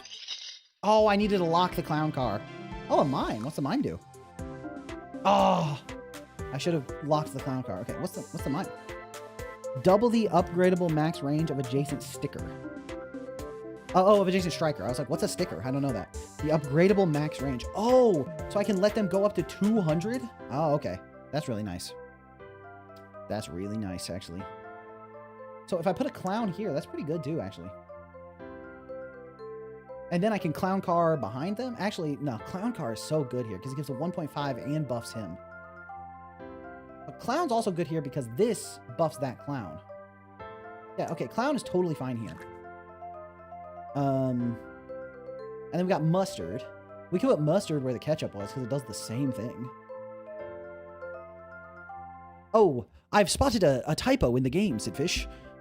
Combined with ketchup. Malt from mustard tiles doesn't stack. Combined with ketchup. Okay. So we could do a ketchup and mustard combo down here to start buffing these guys. Right. I want to do that. Ketchup. Yeah. Okay. If I put it here, yeah. We want to put the the ketchup and mustard here so we can start buffing these guys. And then we can double this guy, which is perfect. Oh, wait, I should wait for him to get hungry, shouldn't I? Let's hit. How far is he from being hungry? He's only done 4 strikes. He's only done 4 strikes. So I could wait for him to get hungry, or I could just go in now. I think we just go in now. Oh my gosh. Quintuple dogging, bro. Plus 73. Because it's 20 times. It's plus 80. Holy smokes. And a quadruple dog. Plus 60. Well, these paid for themselves instantly, huh? And now they're both worth like 100 experience. That's insane, dude. What the heck? Well, they paid for themselves insta, dog. Okay. Can I get rid of my card sharks yet? I stepped away for too long. We got cars. Now, dude, clown car. We are jester maxing, clown mogging, double ketchup, mustard, quintuple dogging on our strikers, bro. It's out of control. Okay. Our last strike was 1,500, 2,500, 1,700, and we're already above the target. At this point, these two have done their job. But I kind of want to buy this clown car. I could put the I could put the clown car here. Buff 2 clowns, buff that guy. That's a good spot for it. That's a good spot for it. And that's it. Oh, 4,000, 3,800. How to join this community? There's a link in the description to the Discord. So if you check that out, you can go join the Discord, and yeah, there's a link to the Discord under the channel bio. That as well. You can go to the channel bio. And also there is I think a link tree in there that has all of my socials and everything. So you should be able to find everything in there. Dude, this double ice cream is like plus 5. It's real? Quintuple dog, bro. Plus 59. Quadruple dog. Also plus 59. Holy smokes. Okay. Well, those two, like, paid for themselves insta, dude. Wait, mime? Double the upgradable max range of adjacent strikers. Hold on. So you're telling me I put this here, and then quintuple dog for plus 80 on the homie? Boom. And then we plus 59 on this guy. And that guy already is worth 34. These are worth hundreds of experience already, dude. And we can get rid of this mime so easy. And then once we get rid of these, we can start inheriting these huge values. Yeah, and then we inherit the striker here, and then do another clown, and then car here. Something like that. Once we get rid of these two. It's unbelievably sauced. how much are you guys worth experience-wise? 368. So we need like another 120 experience. Can I get rid of these card sharks yet? Taking up so much space, man.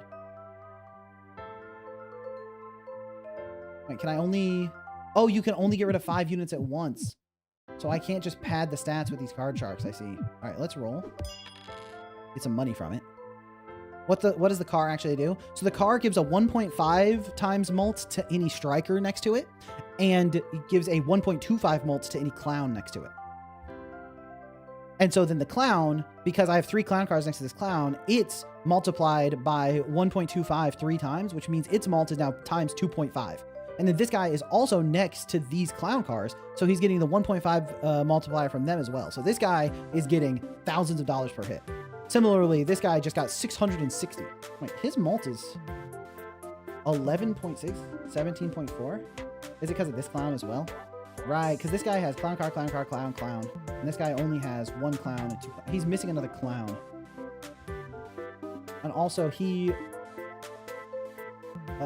yeah, he's only getting 5.5. Where's the rest of your mult coming from? Oh, he also has the rubber mallet. The rubber mallet's giving some mult as well. So I need to get him a good mallet too. Okay. Maybe we don't need to get rid of the mime insta if we can level up by getting rid of other units. Let's hit again. Okay. We're so good cash-wise. We're getting thousands per hit. Yeah, 167, 167. I kind of want to hit another dog. Double dog, baby. That gives plus 20. All right. You know, I think that's good. I think that's good, actually. Get him up there. And now you guys are both worth 181 apiece. Clown's worth 34. You know what? I could have put it here to get you up to the max. I should have done that. Let's lock this guy. I want to roll for a corn dog. Quintuple dog, dude! The quintuple dog is really good. I'm just going to take it up to 20 because that means we can get rid of these 3, which is exactly what we want to do to level up. Nice. And we locked.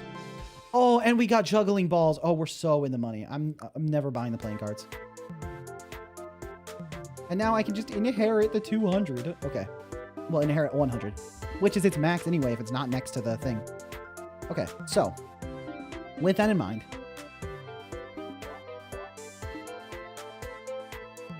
we definitely want to inherit. Is it about time to move on? I'll probably finish this run, especially because I'm so strong right now. I don't know how long the rounds go, but is the wooden mult? Yeah, the wooden mult is better. So I can put the wooden mult on this guy to get him times 1.5. And then I can juggling ball this guy because... Oh, right. The juggling ball means his mult's going to go even more to the moon, dude. Even more to the moon. Okay. I want to do another... Clownindom. Another clown kingdom over here. So we want the big mult clown to go here to hit these 2 guys. Right? Which means if we put another guy here... No, but we want another clown here, and then a clown car here, and then a clown here. So clown, clown car, clown. But then where do we put this guy? So if we put the clown car, or clown, clown car, clown. So we put clown, guy, clown car. Clown, clown car. So we put this guy here. Boom. And now we can add 15 to somebody. I mean, 15 is not bad. No one's hungry, though. I mean, we can just buff this guy for the sake of it. Reroll. Costs 1,000. Ooh, we could inherit. You know what? I honestly think inheriting 100 base is so good that we should take advantage of that and then just build another kingdom to the people over here. It does mean we're sort of getting a little bit... Oh! And then we sell this fool for the experience and put a clown here. Right, because then that clown can get double clown card. And it'll be another clown card buff for this guy. Okay. And we got a bunch of corn doggies. Let's roll for money. That's so much cash. We got a quintuple dog. We can add 20 to whoever. Yeah. Let's just do it to this guy, and then we can quintwip. This is add how much? Add 15. So let's do you. We got a ketchup tile, which is fine. We can... The ice cream is only +2. It's not that worth it. Another clown. Oh, another wooden mallet. Right now, the best recipient of the wooden mallet is probably our main dude, because his rubber mallet's almost dead anyway. Yeah, this guy is getting 100. This guy is getting 1,000. So yeah, wooden mallet that guy. All right. And then we have a bunch of dogs. 15. And this is also 15. So let's just 15 this guy. Hit. And 15 this guy. Just for the bonuses. Okay, so we wanted to do another clown. We wanted the clown here. This guy's worth 100 experience. Let's make sure we lock this clown. I don't want to lose it. Okay. Lock this guy. Because that's where we want to start our new clown system. I actually wonder. No, this guy is getting some huge malt over here. Actually, maybe another clown here. Or another clown car here would be huge. I feel like these two could be sacrificed for experience. So could he. Are these guys finally ready to go away? No. This guy's worth 54. It's not bad. Okay. These three, 560, 130. Yeah, this guy's not getting that much. These guys currently have no multiplier, but that's because we want to build the Clown Kingdom. Alright, let's get a little more cash. Also, the more cash we get, the more experience these guys are worth. Let's hit a couple times. Let's just do a couple hits. Okay. This guy's worth 320 on his own. Holy smokes. He is getting like 340 per hit. But he's been here for a long time. I think that's primarily why he's worth so much. Oh, the mic drifted. Sorry. I leaned a little bit too far forward. That's my bad. Okay. Look at that cash. Let's do another hit. All right. Now we can sell these three builders, or these three strikers, which I think in the long run could be good. Because that means we can start building up our Clown Kingdom a little bit. Actually, if we're building up the Clown Kingdom, we don't want to get rid of this guy, right? Because if we put a clown here, he's getting so many buffs. We could even put another clown here to get the double clown car. Or we could put a clown car here to hit this guy and this guy. But that means we don't have enough anymore. You're worth 300. Okay, you're worth 223.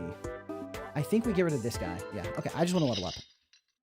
And I want to clear those guys out. We have the one-man bands for more malt. Okay. So, obviously this clown goes here. This guy doubles the upgradable range. So if we wanted to do that, we could. She protects the hammers from breaking, but I feel like just replacing the hammers is kind of fine. Okay, the one-man band is huge, though, because we can put it in a direction that really gives us a lot of dosh. This guy right now is still our best guy. No, this is now our best guy. And this guy is going to be big, too. And it, in a continuous chain in the direction of the speaker. To active strikers in a continuous chain. Oh, so the strikers have to be next to each other? Is that what I'm understanding? I mean, that guy is a huge buffer for sure. So, like, I have to keep it next to the striker. He only gives a 1.2 malt. And I have to buy maracas, and I don't have maracas. But I have balls. And I feel like it's better to stick with my clown theme. All right, we're sticking with clowns. Let's reroll. We didn't hit clowns, but we did hit a clown car. Hitting the clown car makes me wonder if this is the play. Buffs 2 clowns, or is this the play? Buffs that clown, buffs the guy next to it. Lets me start building another clown chain, but...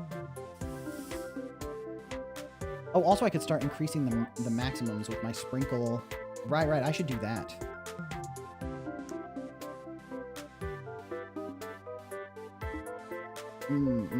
Because I can start buying ice creams to increase these minimums. I should have bought 2 Monster Energy drinks. I'm getting sleepy. Okay. We also have another wooden mallet. Wooden mallet's good. This guy is currently getting extreme buffs, so let's give him the mallet. Oh, well, he already has a... Alright, these guys don't have their malt yet.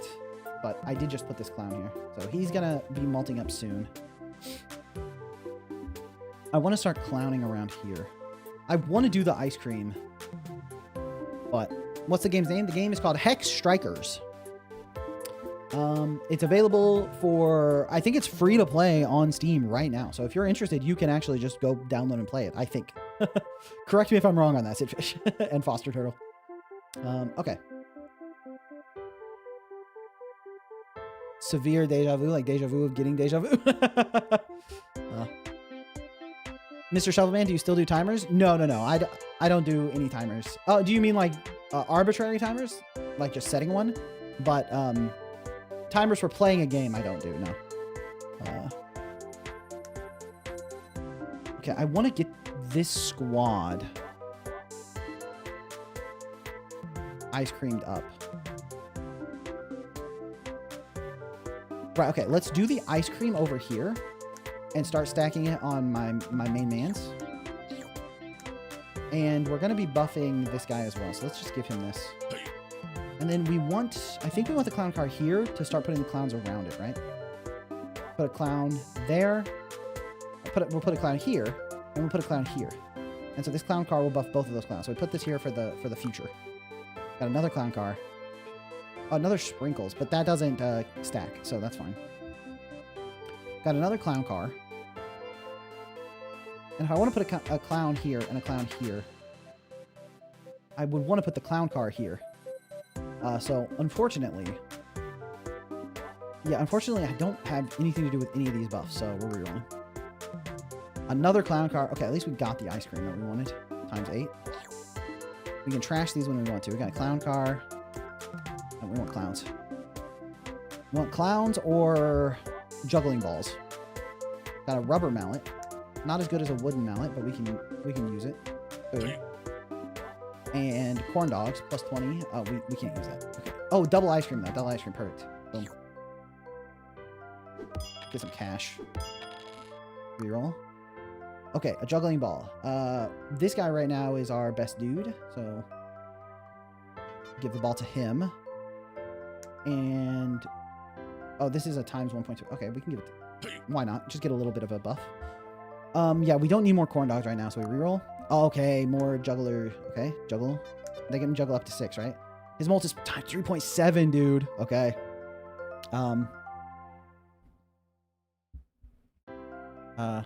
I ain't Russian, bro. I swear it's for laundry. Yeah, I realized after I said it that you might be doing the meme of like, can you start an unrelated timer? I interpreted it as a timer for playing the game, but yeah, I see. Okay, let's keep buffing this guy. Reroll. Need to make sure I don't accidentally lose just because I spent all my cash. Mustard, one-man band.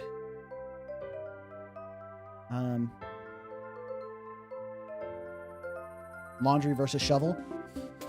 Okay, let's get to the next round. I'll feel good about that. 28,000. Okay, done well. Striking better than expected. Don't care. Next round. Need 90,000. Okay, we need to keep scaling. We get 50 strikes. Okay. Shovel, can you start a timer to remind me to start a timer? Yeah, I got it going mentally. I'll remind you exactly on the dot. Now, I know you didn't give me a time, but that makes it easier for me to do it mentally. All right, we're getting some sprinklage. Perfect. Wow, these are getting expensive. All right, reroll. A triple. Nice. Up to 145 on him. That's what we want to see. Rubber mallet. Okay, can I get some balls? Nice, perfect. I'm going to start juggling more here. And we want to start ice creaming. Oh, still ice cream this guy. Got builders, we got hammers. Okay, reroll. A single ice cream? Come on. Alright, let's start upgrading these guys as well. Perfect. Sprinkles. Fine. Reroll. A triple. This triple is plus 10. So this would be 40, so it's giving plus 30. So plus 35, that's good. And let's strike for 11,000. Nice. Now we want to start sprinkling in the rest of our homies. The corn dogs, the sextuple dog. Gotta put some swaz on it. Okay. This guy always hits 200, and his malt is 42. Yeah. All right, give me the cash. We need to average, how much? We need to average 1,400. We're getting 13,000. Let's go. 6 dogs. It do be like that. Reroll. A single sprinkler, bro. They're cooking me on these sprinklings. Okay. Okay, now we can give this wooden hammer to you.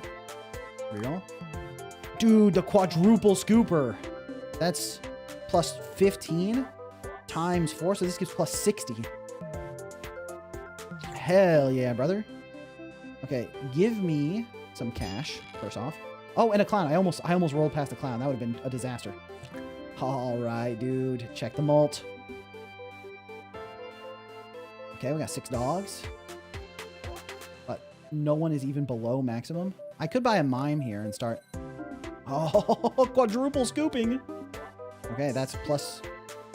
I have an unrelated question about the stream. Are you a solo developer? No, I have a team. It's me, 2 artists, Insandio, Extranji does playtesting and stuff for me. Digit does the video editing for the channel.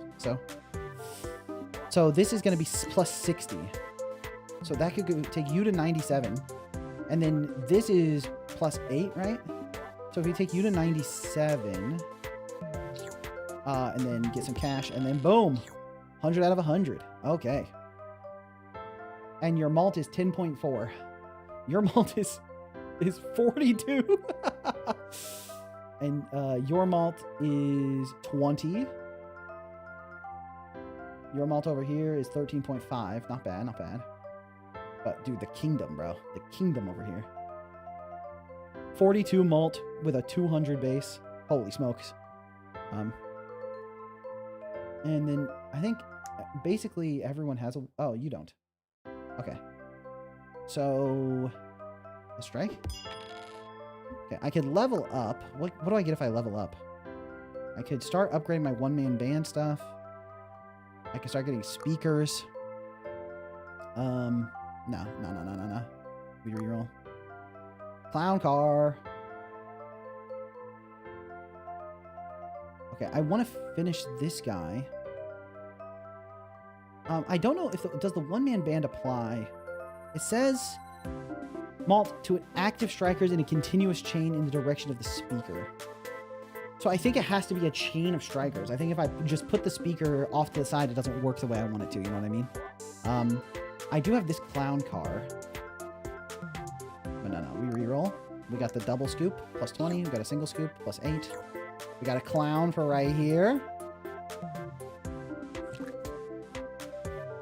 And we hit for some cash. Okay, and we don't need you. We don't really need you anymore. 275. Are you guys worth anything? 68, 26, 29. Okay, they're worth nothing. 155, 47, 278 on this clown right here. I mean, he is providing, you know, decently. 275 on these guys.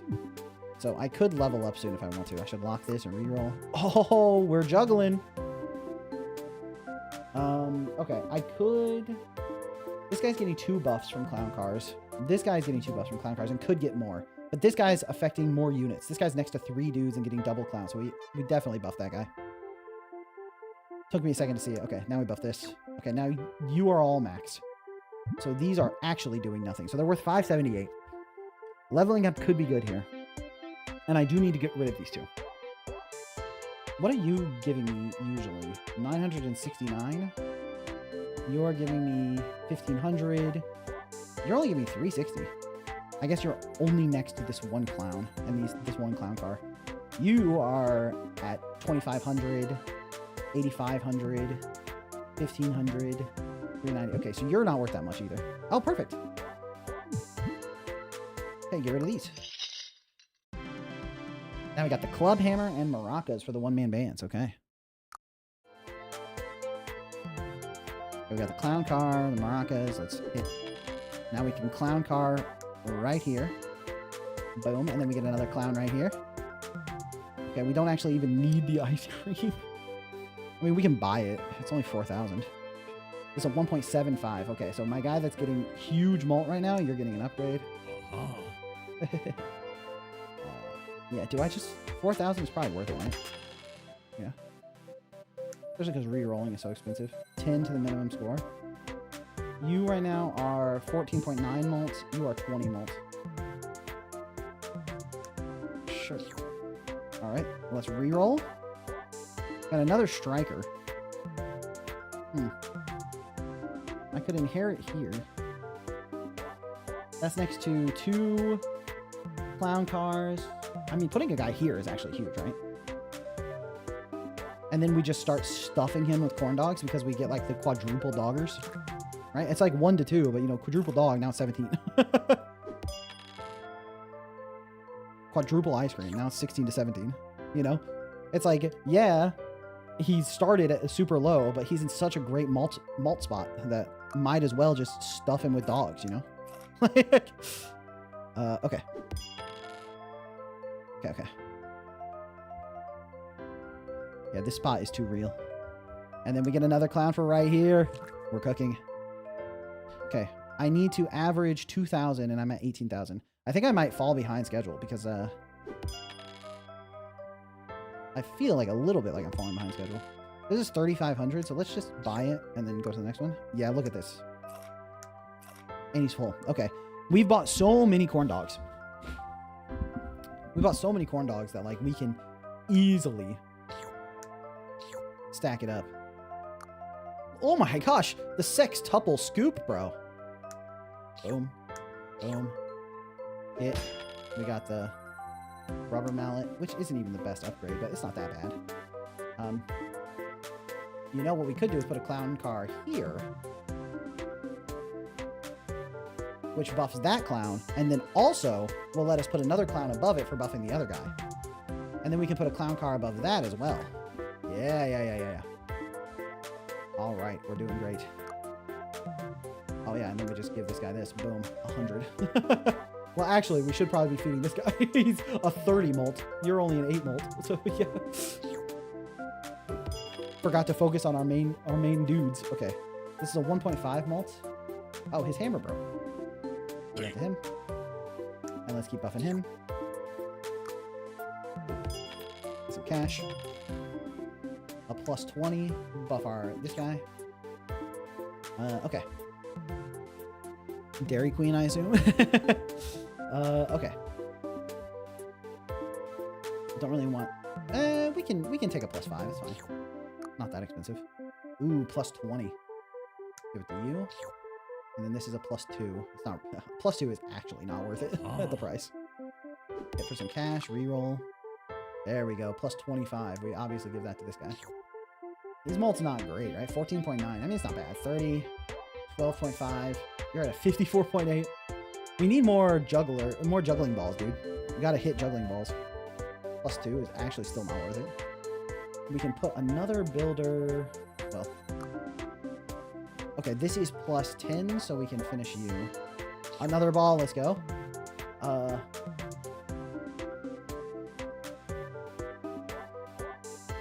Honestly, I'm almost tempted to give it to this guy and then put another builder right here. Because this is getting triple clown card. Well, I could put a clown card here. No, I should put a guy here. Well, I could put a clown here and then put the car here. But I really should have another guy here for sure, right? This should be a dude.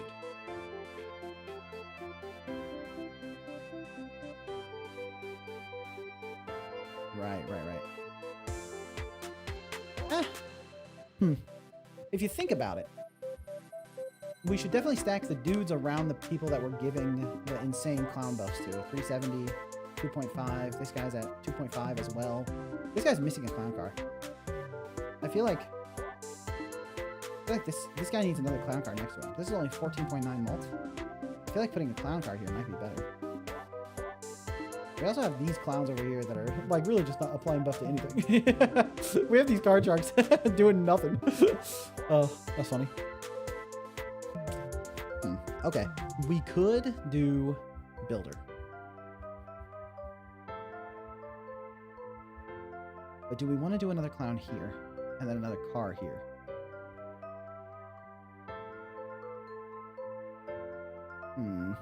This is a tough call. I looked away for a chat for 5 seconds while I streamed about quails. Dirty quail. Don Quixote, I love quails. Elijah, let's stop using caps lock, please. Thank you. Okay. Definitely we want to give this guy the ball, which means I think we just put this guy here. Boom. And then now we can start feeding him some dogs. This one is plus 20, so we feed that to you. Feed this to you. Get some cash. Give you the wooden mallet. And then we clown car. I was just thinking about where to clown car. Because we want to definitely buff our clowns. That seems clear to me.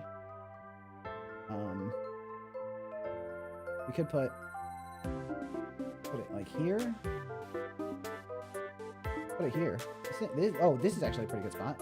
Buff this clown, buff this guy, buff this guy. Boom. Boom.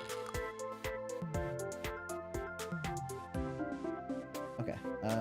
Corn dogs. Ice cream. Ice cream. Clown car. Where are we clown carring? We want it to be next to a clown and next to a dude. Okay, we want to get rid of this guy for sure. Next time I see a trash can, I should start just deleting the card sharks. They're not even worth a reasonable amount of experience. The card sharking for experience was not the gambit. Oh, but don't forget this ball for sure. Boom. And then that's a 1.25. Let's lock you. Roll. Clown! Dude, clown. Okay.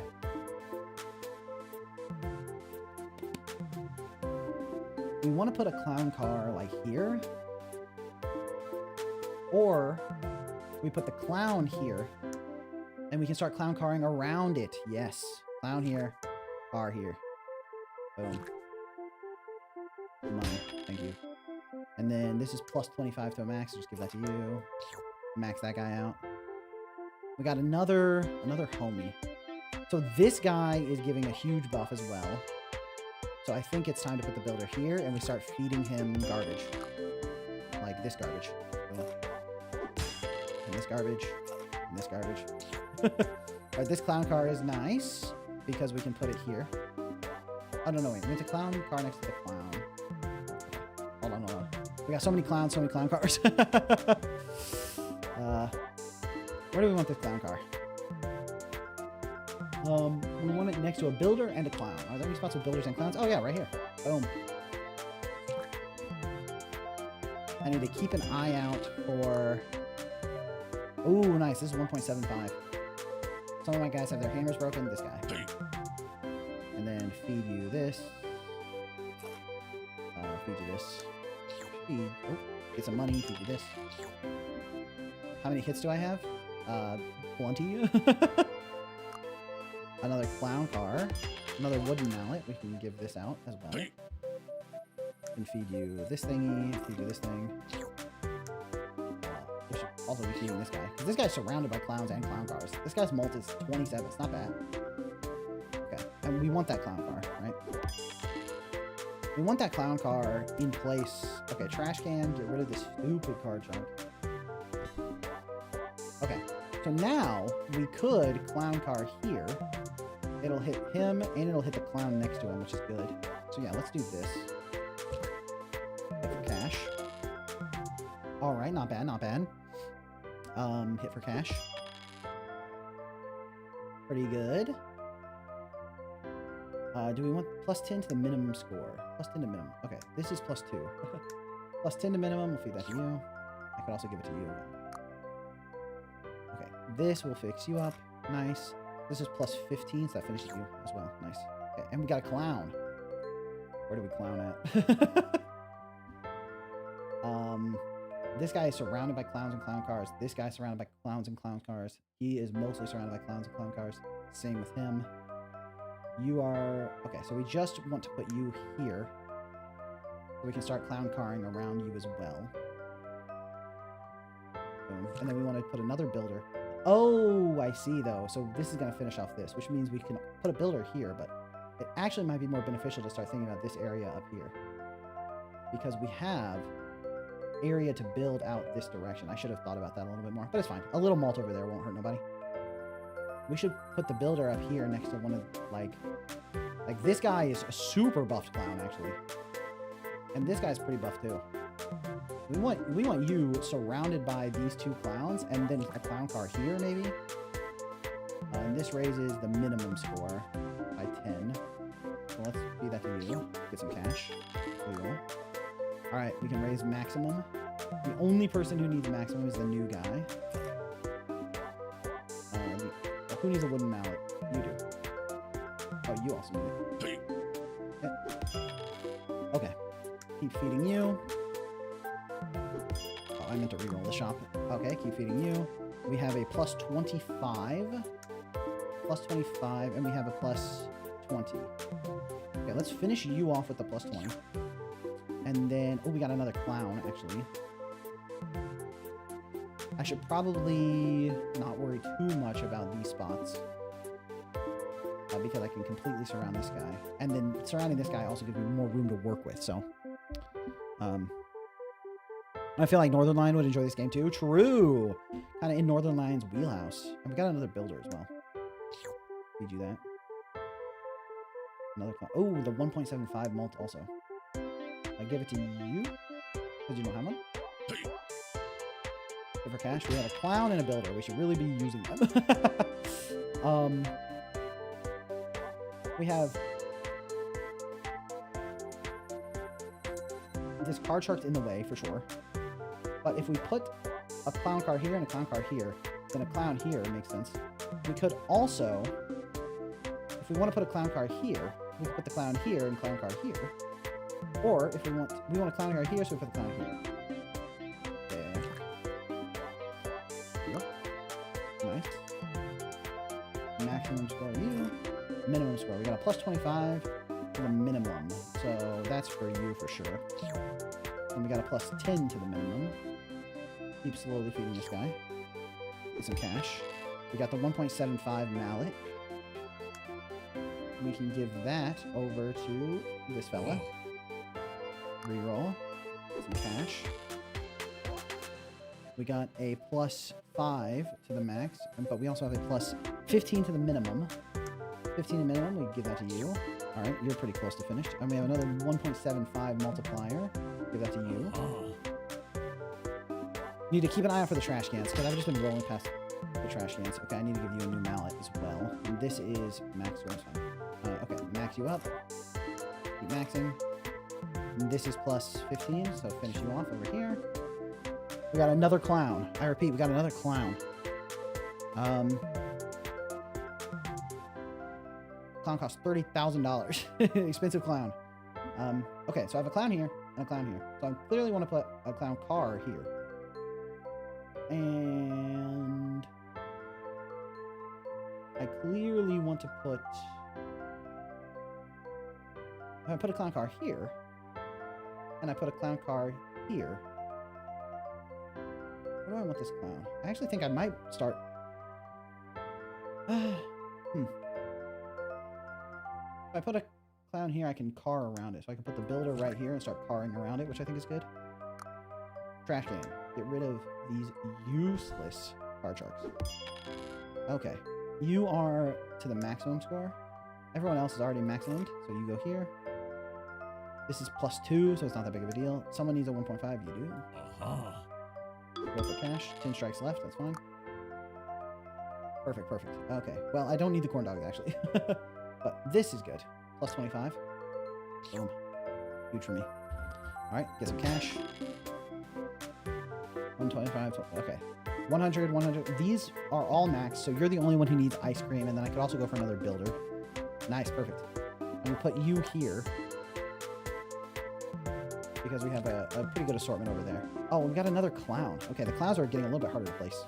But at least we can double dog him up, get him over here, boom. All right, this guy's looking pretty good. And where do we put this clown? Trash can, the card shark on the right. Yeah, I need to get rid of him too, for sure. I might have rolled past a card shark, or past a trash can. I keep doing that. Okay. We have an assortment of... I mean, this clown here is like just some free mult on this guy. And then we can put a clown car here if we want to. Reroll. Okay, buy corn dog, ice cream. Oh, and a really good hammer. You need a good hammer. Cash. Reroll. Another builder, let's go. So, you're affecting him and him, but there's nowhere to put another one where you're super well benefited. You're hitting both of these two, which means if I put another one here and start building... Oh, I put him here. And then start building around him, that means this clown becomes more valuable, which is perfect. And then we keep maxing you. We just keep feeding you, and then we get our cash. We can hammer somebody who needs it. 1.25, actually 1.25, not worth it. Another builder and another clown car. Perfect. Okay, we want the clown car here for sure. Where do we want the clown car here? Actually. Clown car here is not that bad. Clown car here is also... Okay, clown car here is better, for sure. Cash. Alright, we got another builder. Got some corn doggies. 25 to maximum. This is 15 to maximum, smacking you. Boom, hit this guy. Need our 6 scoops. This is 6 scoops is plus 25, right? So we should use that on this guy. Get some cash. Another builder. Another builder. I rerolled another trash can. Oh, I keep doing that. Oh, Lizard's in chat. What's up, Lizard? Like, how you doing? How you doing? Welcome in. Okay. Another striker. This guy's getting some great buffs out. This guy's getting some great buffs out. We can also start building this way, because this is like a clown car buff clown, and this is a clown car buff clown, so this is actually a pretty good spot too. And then we can start buffing those guys as well if we want. I will remember the trash cans at some point. Okay. Corn Doggington on you. And then plus 25, this is plus 20. Okay, well, plus 25, this guy just get him there, and then plus 20, this guy to get him there. Nice, perfect. And then we only got 2 strikes left. So I'm just gonna go to the next round and see what we need. You're stronger than you look, but the crowd loves a fall. Let's raise the stakes. Next round I need 600,000. Okay. To get 600,000, I would need 8,000 per strike, and currently I'm getting 55,000. Okay, so we're doing okay. All right, let's reroll. I have my eyes peeled for a trash can. I'm not gonna miss it this time. 1.5 multiplier from this guy seems pretty good. I need to get rid of this car chart. Alright, feed this guy some ice cream and reroll. Feed this guy some maximum score increase, some ice cream. Give someone an awesome hammer. Let's give it to that guy. Why not? Let's get some cash. Reroll. Another striker. Another striker. Good night or good night? That is the question. It do be like that. I've reached maximum honk shoe me. Fall asleep to this. Good day all. Thanks for hanging out. Thanks for hanging out. Good to see you. Okay. This is plus 15 to max. So let's just max this guy and then get him fully maxed. Some cash. And where do we want to put our next builder? That's a good question. Good question.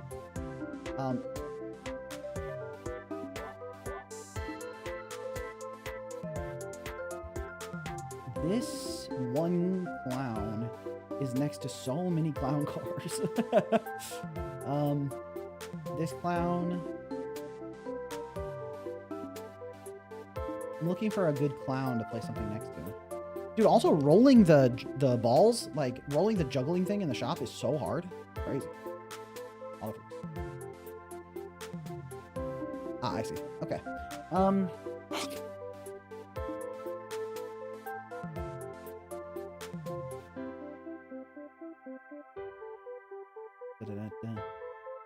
Okay, this is a clown. If this becomes a clown car, this clown's a triple. It would be a quadruple clown, which is really good as well. Where do I want to put this guy?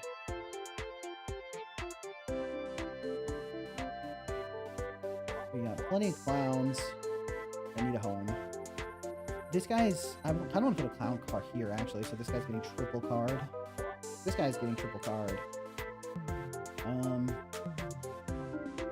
Yeah, this board's becoming a little bit hard for me to parse what's going on and like make decisions, you know. I'll put a clown car here.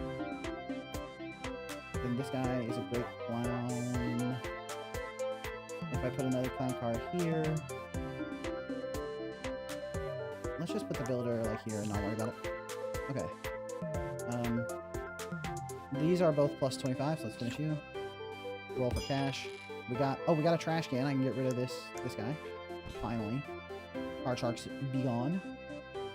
And then we can corn doggy this man's. Start getting him up to speed. All right. Who are we? Okay, it's got to be this guy, right? He's affecting way too many to ignore. Upgrading your limit of 100 is probably ideal right now. Oh, like getting them, yeah, so they can have a higher base value, true. But it's a little bit tough because I have to...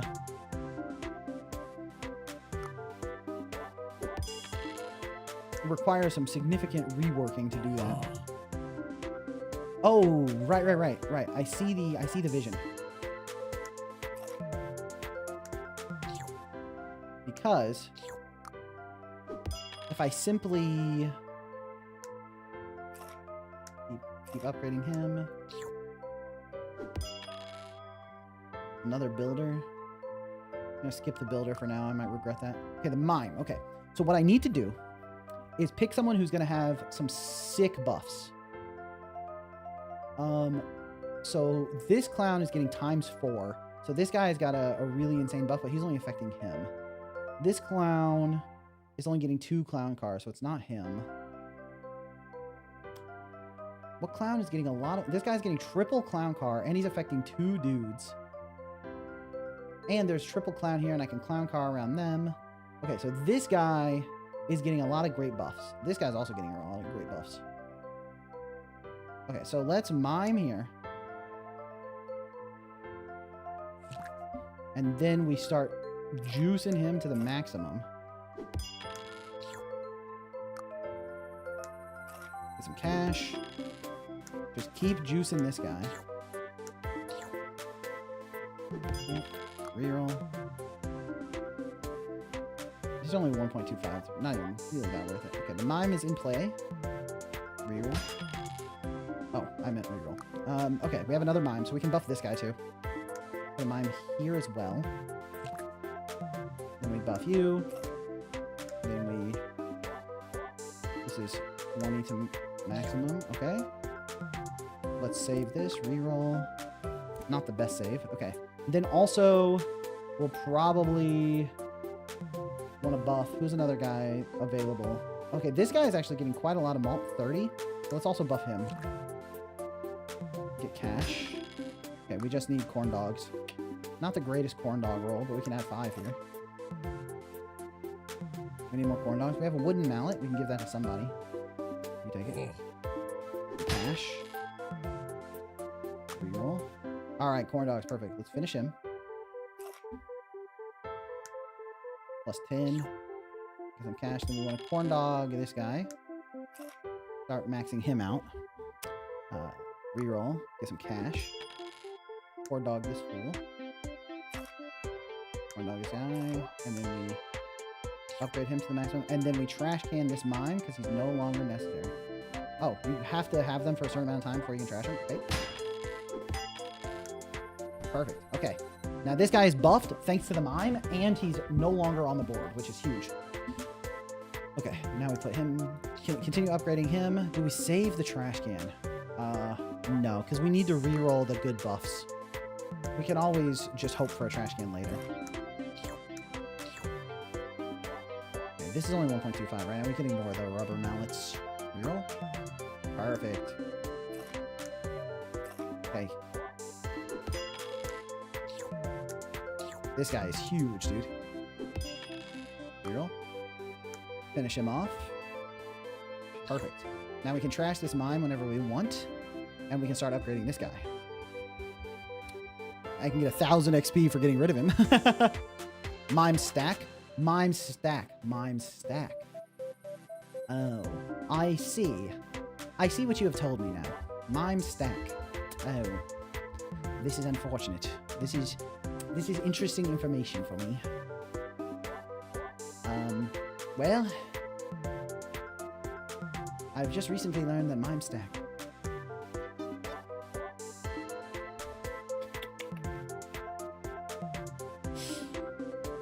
So, I think the move is going to be to juice the shit out of this guy, right? is to mime around him like boom, boom, boom. We want someone who's still relatively open. This guy is relatively open. We can mime stack all the way around him. 6 mimes, juice the crap out of someone. The strat. But in any case, we want to feed this. Okay. Obviously, this guy. He's doing great. Okay, I could probably keep playing this game, even until the stream ends and beyond it. I'm kind of curious, what's the next target? I'm gonna make it, right? I have 22, I need 18,000, I get 50,000. If I just hold this, I can go crazy. I'm gonna break all my hammers, but that's fine. What's the... You got the crowd watching now. They love a rising star almost as much as they love the fall. Next round, you need 1.5 million. I have 45 strikes to get 1.5 million, so I'm totally fine. So how far does this build get me? Obviously, my hammer's breaking. It's hurting me quite a bit. Let's just see how far this build gets me. Like, how far ahead of the curve was I?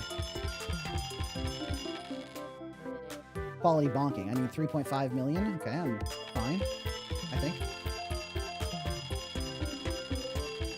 So I'm starting to fall behind the curve here, I think.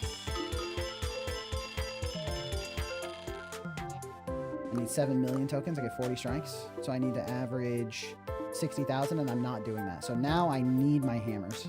All my hammers broke, so it makes sense. I'm just rolling for hammers.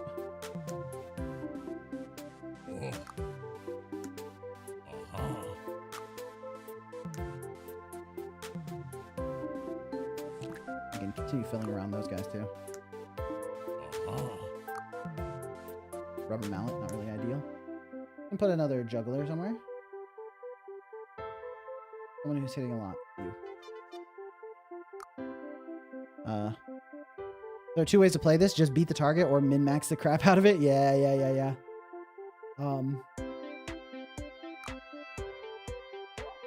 Nice, another wooden mallet. This guy. Also keep a lookout for clowns and clown cars and balls. Clown car. And a hammer. We want 1.75 on this guy.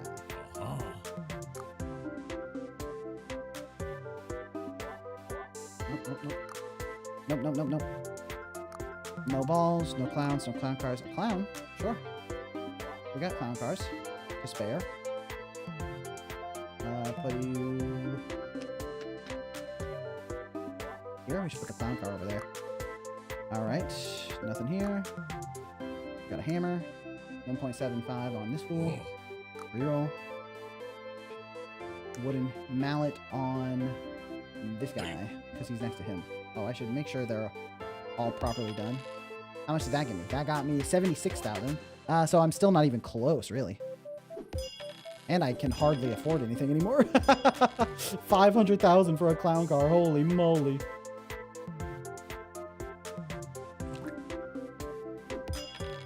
Nice. We can juggle some more. Here. More hammers. 1.75 for this guy. Yeah, I'm still, my average is now 91,000. It's not bad. Okay. Clown. Juggling. Okay, keep juggling this guy. I want another clown car here, maybe? Although, clown cars are so expensive. Are they even paying back the amount I get from buying them? Probably they are. Seems like the kind of thing that would pay itself off. Maybe not, actually. How high can we get the shop level if we sacrifice everyone? Oh, true! I can start sending people to the meat grinder. I'll do that, because I'm clearly on target to lose, right? Yeah, I need way more than I can possibly get. Okay, so... You are 70. I need 1,500. You're 531. Clown car. Oh my gosh. One homie's worth 2,000 experience. 2,000. 1,900 experience. He's not even doing anything. Sure. Got the sledgehammer and the amplifier. Okay. Sledgehammer's huge. For all strikes. Oh. So this is what I would have needed. I would have needed to start sacrificing people so I could buy the better hammers and stuff. I see. Now I need 2,000 experience. I got one worth 70. So mine's worth 10. That's pretty huge. I can get rid of these guys if I also sacrifice strong dude. Okay, get out of here. Yoker. Okay, shop level 9. It seems like shop 10 is the maximum. Oh no, each shop level continues. So now we can get it times 2.5 mult. That's great. We have this 200 guy.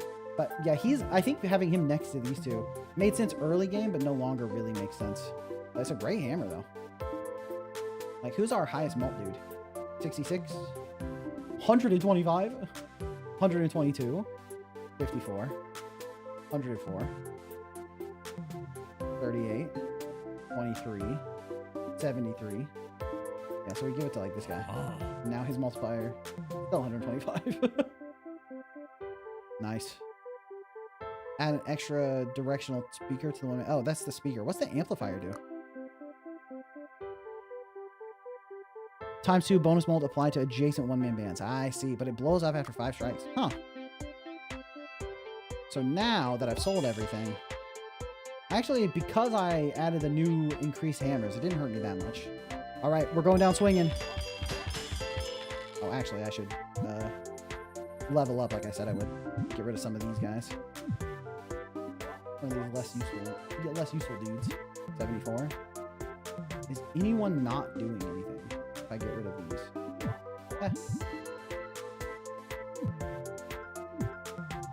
Okay. Good night. Level 10. 5% discount on all items. Let's go. I need 3,000 experience. 954, 407, 1447, 654. 5% discount. 2467. Oh, look at them go. 5,050. Our homie that's been here from the start is like, this guy? This guy maybe? Wow, you really have to sacrifice a lot once you get up there. Boom. Upgradable shop level 12. Nice, nice, nice. Okay. Okay, we have to get rid of some of the big ticket dudes. Nice. Shop level 14, and we go down swinging. Good night, ship. What a shame you didn't meet your performance target. I'm gonna have to shut you down your funfair better luck next time. All right, all right. Let's think critically about this game and see if we can give any useful feedback.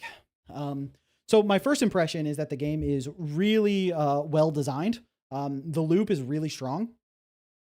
It's like, as you build, you spend more on re-rolling, and that causes you to be able to make more money, which lets you spend more. I think one of the main things that stood out to me, though, was that I feel like it goes a little bit too slow in the early rounds, where I was able to get up to a pretty strong level to where I could just hold the strike button and get all the way to like round 6, even though I was still in like round 2 or 3 or something. So I feel like maybe you want the early rounds to be a little bit shorter, so that you kind of get into the flow a little bit sooner. I think getting to those ridiculously maxed out version of the game where you're spending a ton and really getting these huge malts so fast, I find it a little bit less enticing. It's like, at some point, there I realized that I would be doing that same build for like the next 7 hours if I wanted to take it all the way to the end. You know what I mean? So I wouldn't be able to just keep it going unless I wanted to play for like 10 hours. With that in mind, it's like, if it got into the later rounds quicker, or if the rounds were like, there were less of them, like the first round is a little bit shorter, but has a goal. And then the next round's pretty huge. And the next round is like ridiculous. I think that would be pretty interesting. But I think it kind of got into it a little bit slowly. Additionally, I think it would be interesting if there were more like modifiers to what was going on. I like the way that the hexes interact and you have to like build out your park a specific way. But once I got the clown and the clown car, I pretty much locked into my like jester maxing clown build. And that was fun to have, but it would be interesting if there was more of a motivation to diversify the build as I kept going, right? Because I think it would have been cool if I had like a relic that's like your one-man bands count as clowns for the clown car, right? So their multiplier gets buffed by the clown car's multiplier. Or you're more likely to find the juggling balls in the shop. Stuff like that, I think, would help me lean into a specific build a little bit more.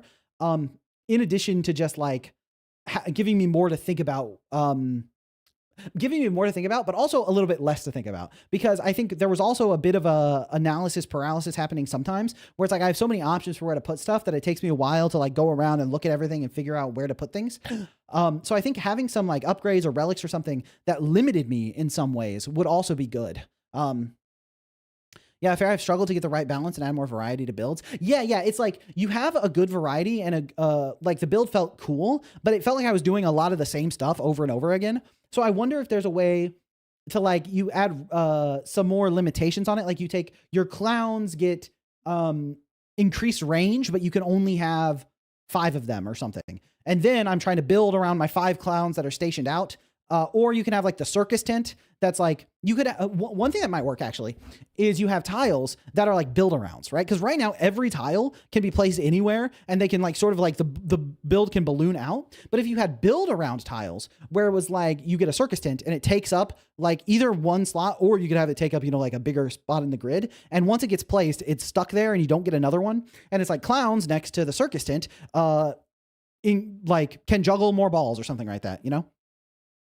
That gives you like a point to work from where it's like, well, obviously I'm putting all my clowns around the circus tent. Or you could have upgrades that put like specific hexes that like highlighted. And it's like the striker in this hex gets a ×3 mult, right? On top of anything else. That makes that one striker very powerful. So you want to build everything around making that guy as strong as possible.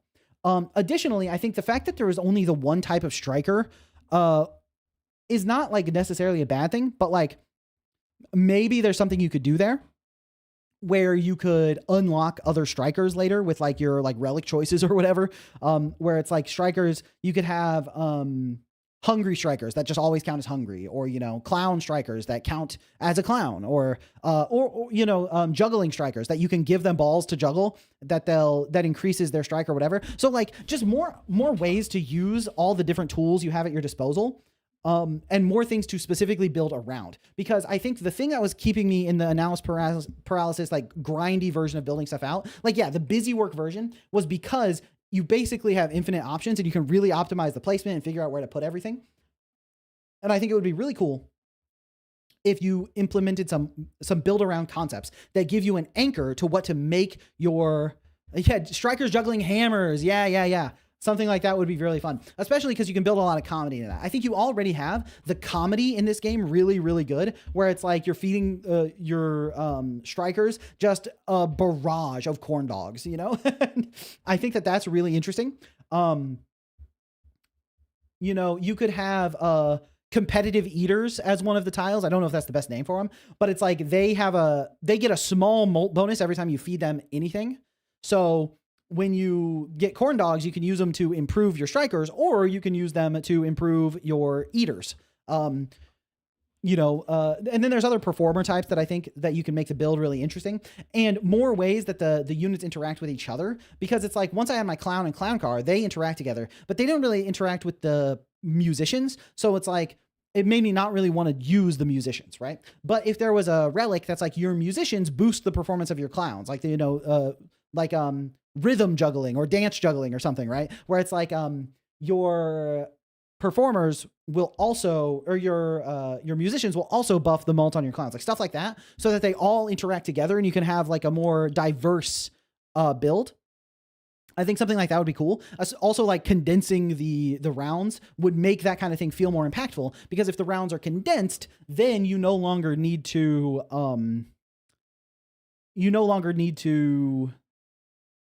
play for so long and optimize the build so much, right? Could be one of the different types of speakers. Right. Unlocking different speakers. Yeah. Also, the fact that right now the loadout is chosen for you at the start, and you level up and you just get stuff automatically. I feel like that could be an opportunity to add decision making in a very fun way. Like, I think I would be way more inclined to level up if I got to choose between 3 options, of which pack of upgrades I want. So you could have like the musical clown upgrade, where it's like it unlocks juggling balls and speakers for the musicians that improve or whatever. And then the upgrade packs that you get offered when you level up are based on which upgrade packs you took previously. So you can actually choose the build you're going down a little bit more, because I think right now you are very limited on what the level up just randomly rolls for you. And I think making that a decision for the player would make it way more fun as well. So I think those are some things I would do that could be worth testing. I'm not 100% sure if any of those changes would like necessarily make the game way better, but there are things that I think could improve the game quite dramatically. And make it more fun to do more builds. Because I think if I were to do another build, I would specifically try to do like a musician build, because I just did a clown build. But then from there, I don't know what I would do next. It feels like it's sort of limited on which builds I have access to. So the diversity is a little bit tough. But I think if you give the player more agency in how they decide on which builds they want to do, that's a way that you can introduce more choices without ruining the balancing. Because if you end up with a bunch of tiles that aren't good enough to get you the score that you actually want, it's your fault for picking bad packs. It's a good way to offload some of the blame onto the player so that they can, when they lose, they can be like, oh, it just didn't give me good options for my upgrades. But you don't actually blame the game as much as you would in a situation where you're frustrated and turn it off, So I think you have some really good ways to add player agency, add decision-making, and make things more interesting, including ways to make your builds more interesting. And I think that those like one-off build around type upgrades, where it's like, when you hit level 5 or whatever, you get your build around, but you probably want to build around a little bit earlier. That's another thing to consider, is like right now the level up system where you sacrifice your tiles to get experience.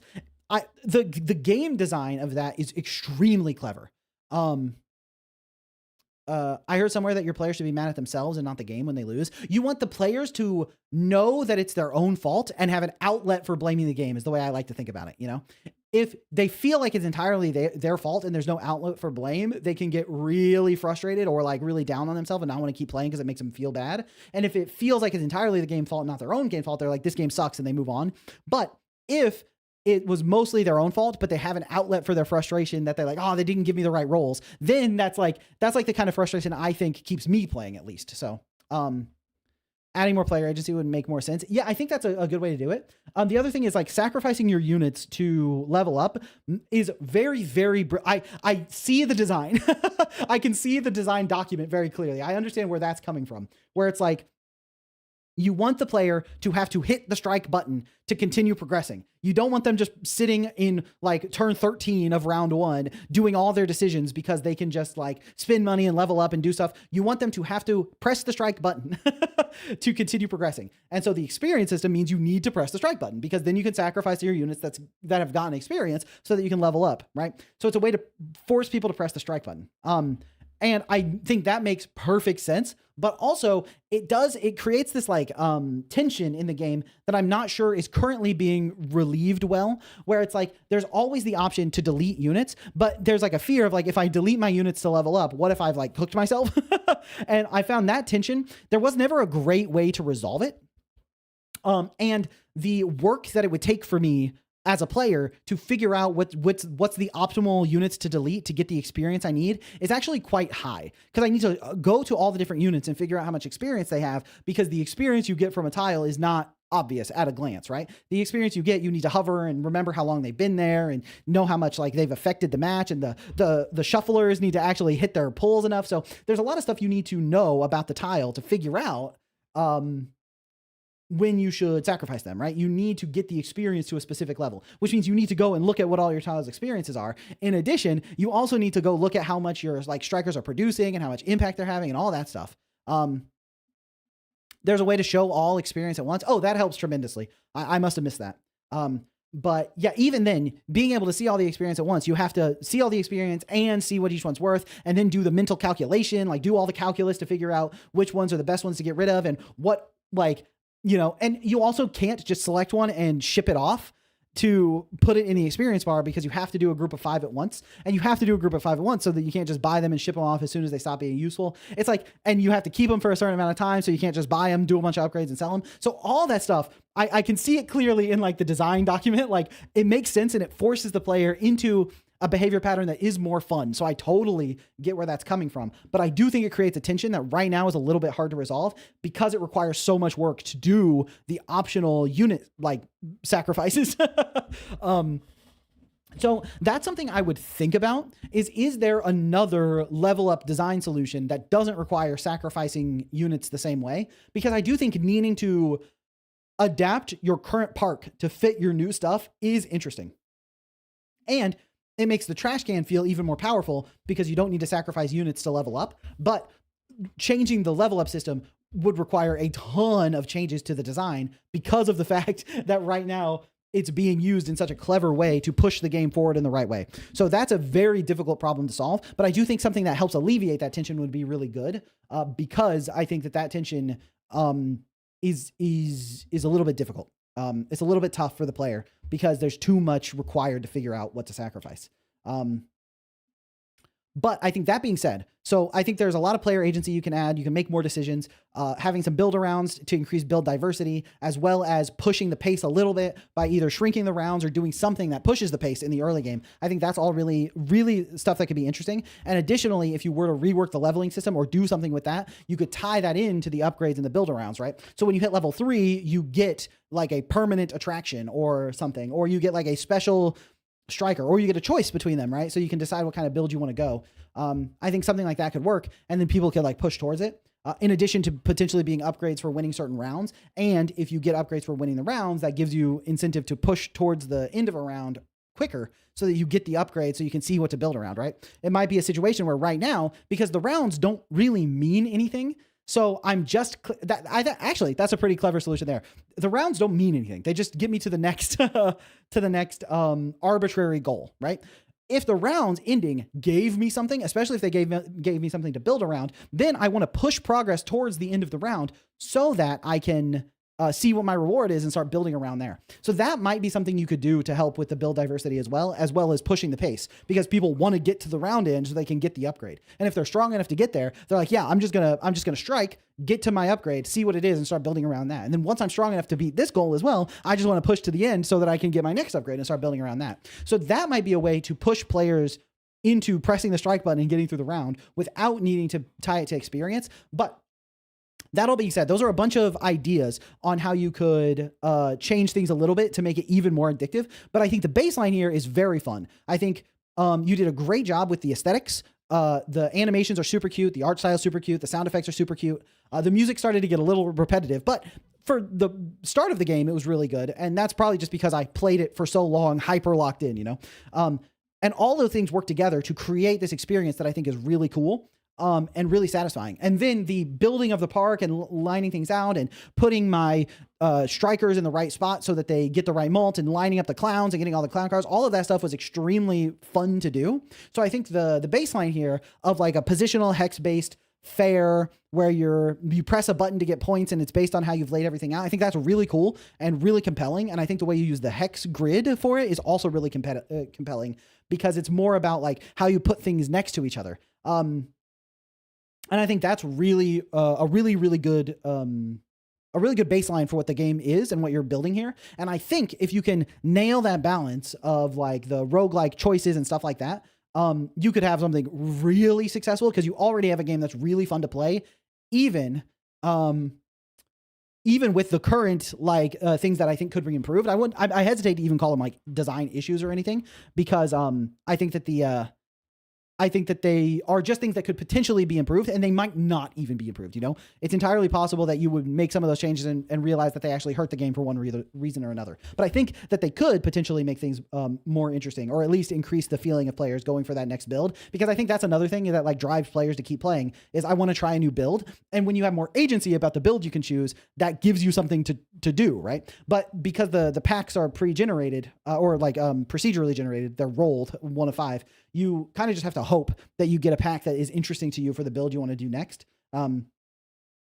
And I think that having it be a choice introduces that player agency, makes you want to do another build, and lets you add more items without making it feel unfair because you keep rolling items you didn't want for your build because you didn't get to choose. So I think that those are things that could potentially make the game both more addictive and more fun to play and keep people coming back for that next run. But well, like I said, I think the game is really cool. I highly recommend, because it's free to play right now on Steam. If anyone is interested, I highly recommend you give it a try because it was very, very fun. A very satisfying game. I liked it. I liked it a lot.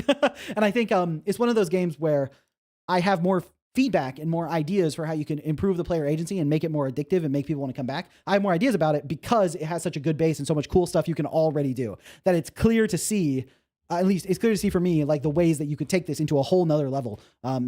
With the stuff that's already here. So thank you for Sidfish and Foster Turtle for submitting the game and for being longtime friends of the channel. I appreciate you two greatly. Yeah, thank you both. And I think that was a good stream. Thanks for the feedback. Yeah, no problem, Sidfish. No problem. And if you do end up making changes or anything, something that's less gameplay related, maybe a few extra music tracks you can move between every now and again or similar. Yeah, something like that I think would help a lot too. Because I think the music is really good, but it did get repetitive because it just looped for so long, I think. And so you clearly have the talent to make really good music. So it's just making it so that it has all those tracks. I mean, that's just, just more work producing content. Ain't that always the case? But yeah, thanks for tuning in. I was going to play more games today, but I was feeling a little sick. I almost canceled the stream, but I decided to play to do it anyway. But yeah, I think if I pushed it any further, I would give bad feedback because my brain is mentally very tired from being a little sick. So thanks everyone for tuning in. Thanks for watching the stream, and I'll catch you all next week with the next Showcase Saturday. Peace out, everybody. See ya.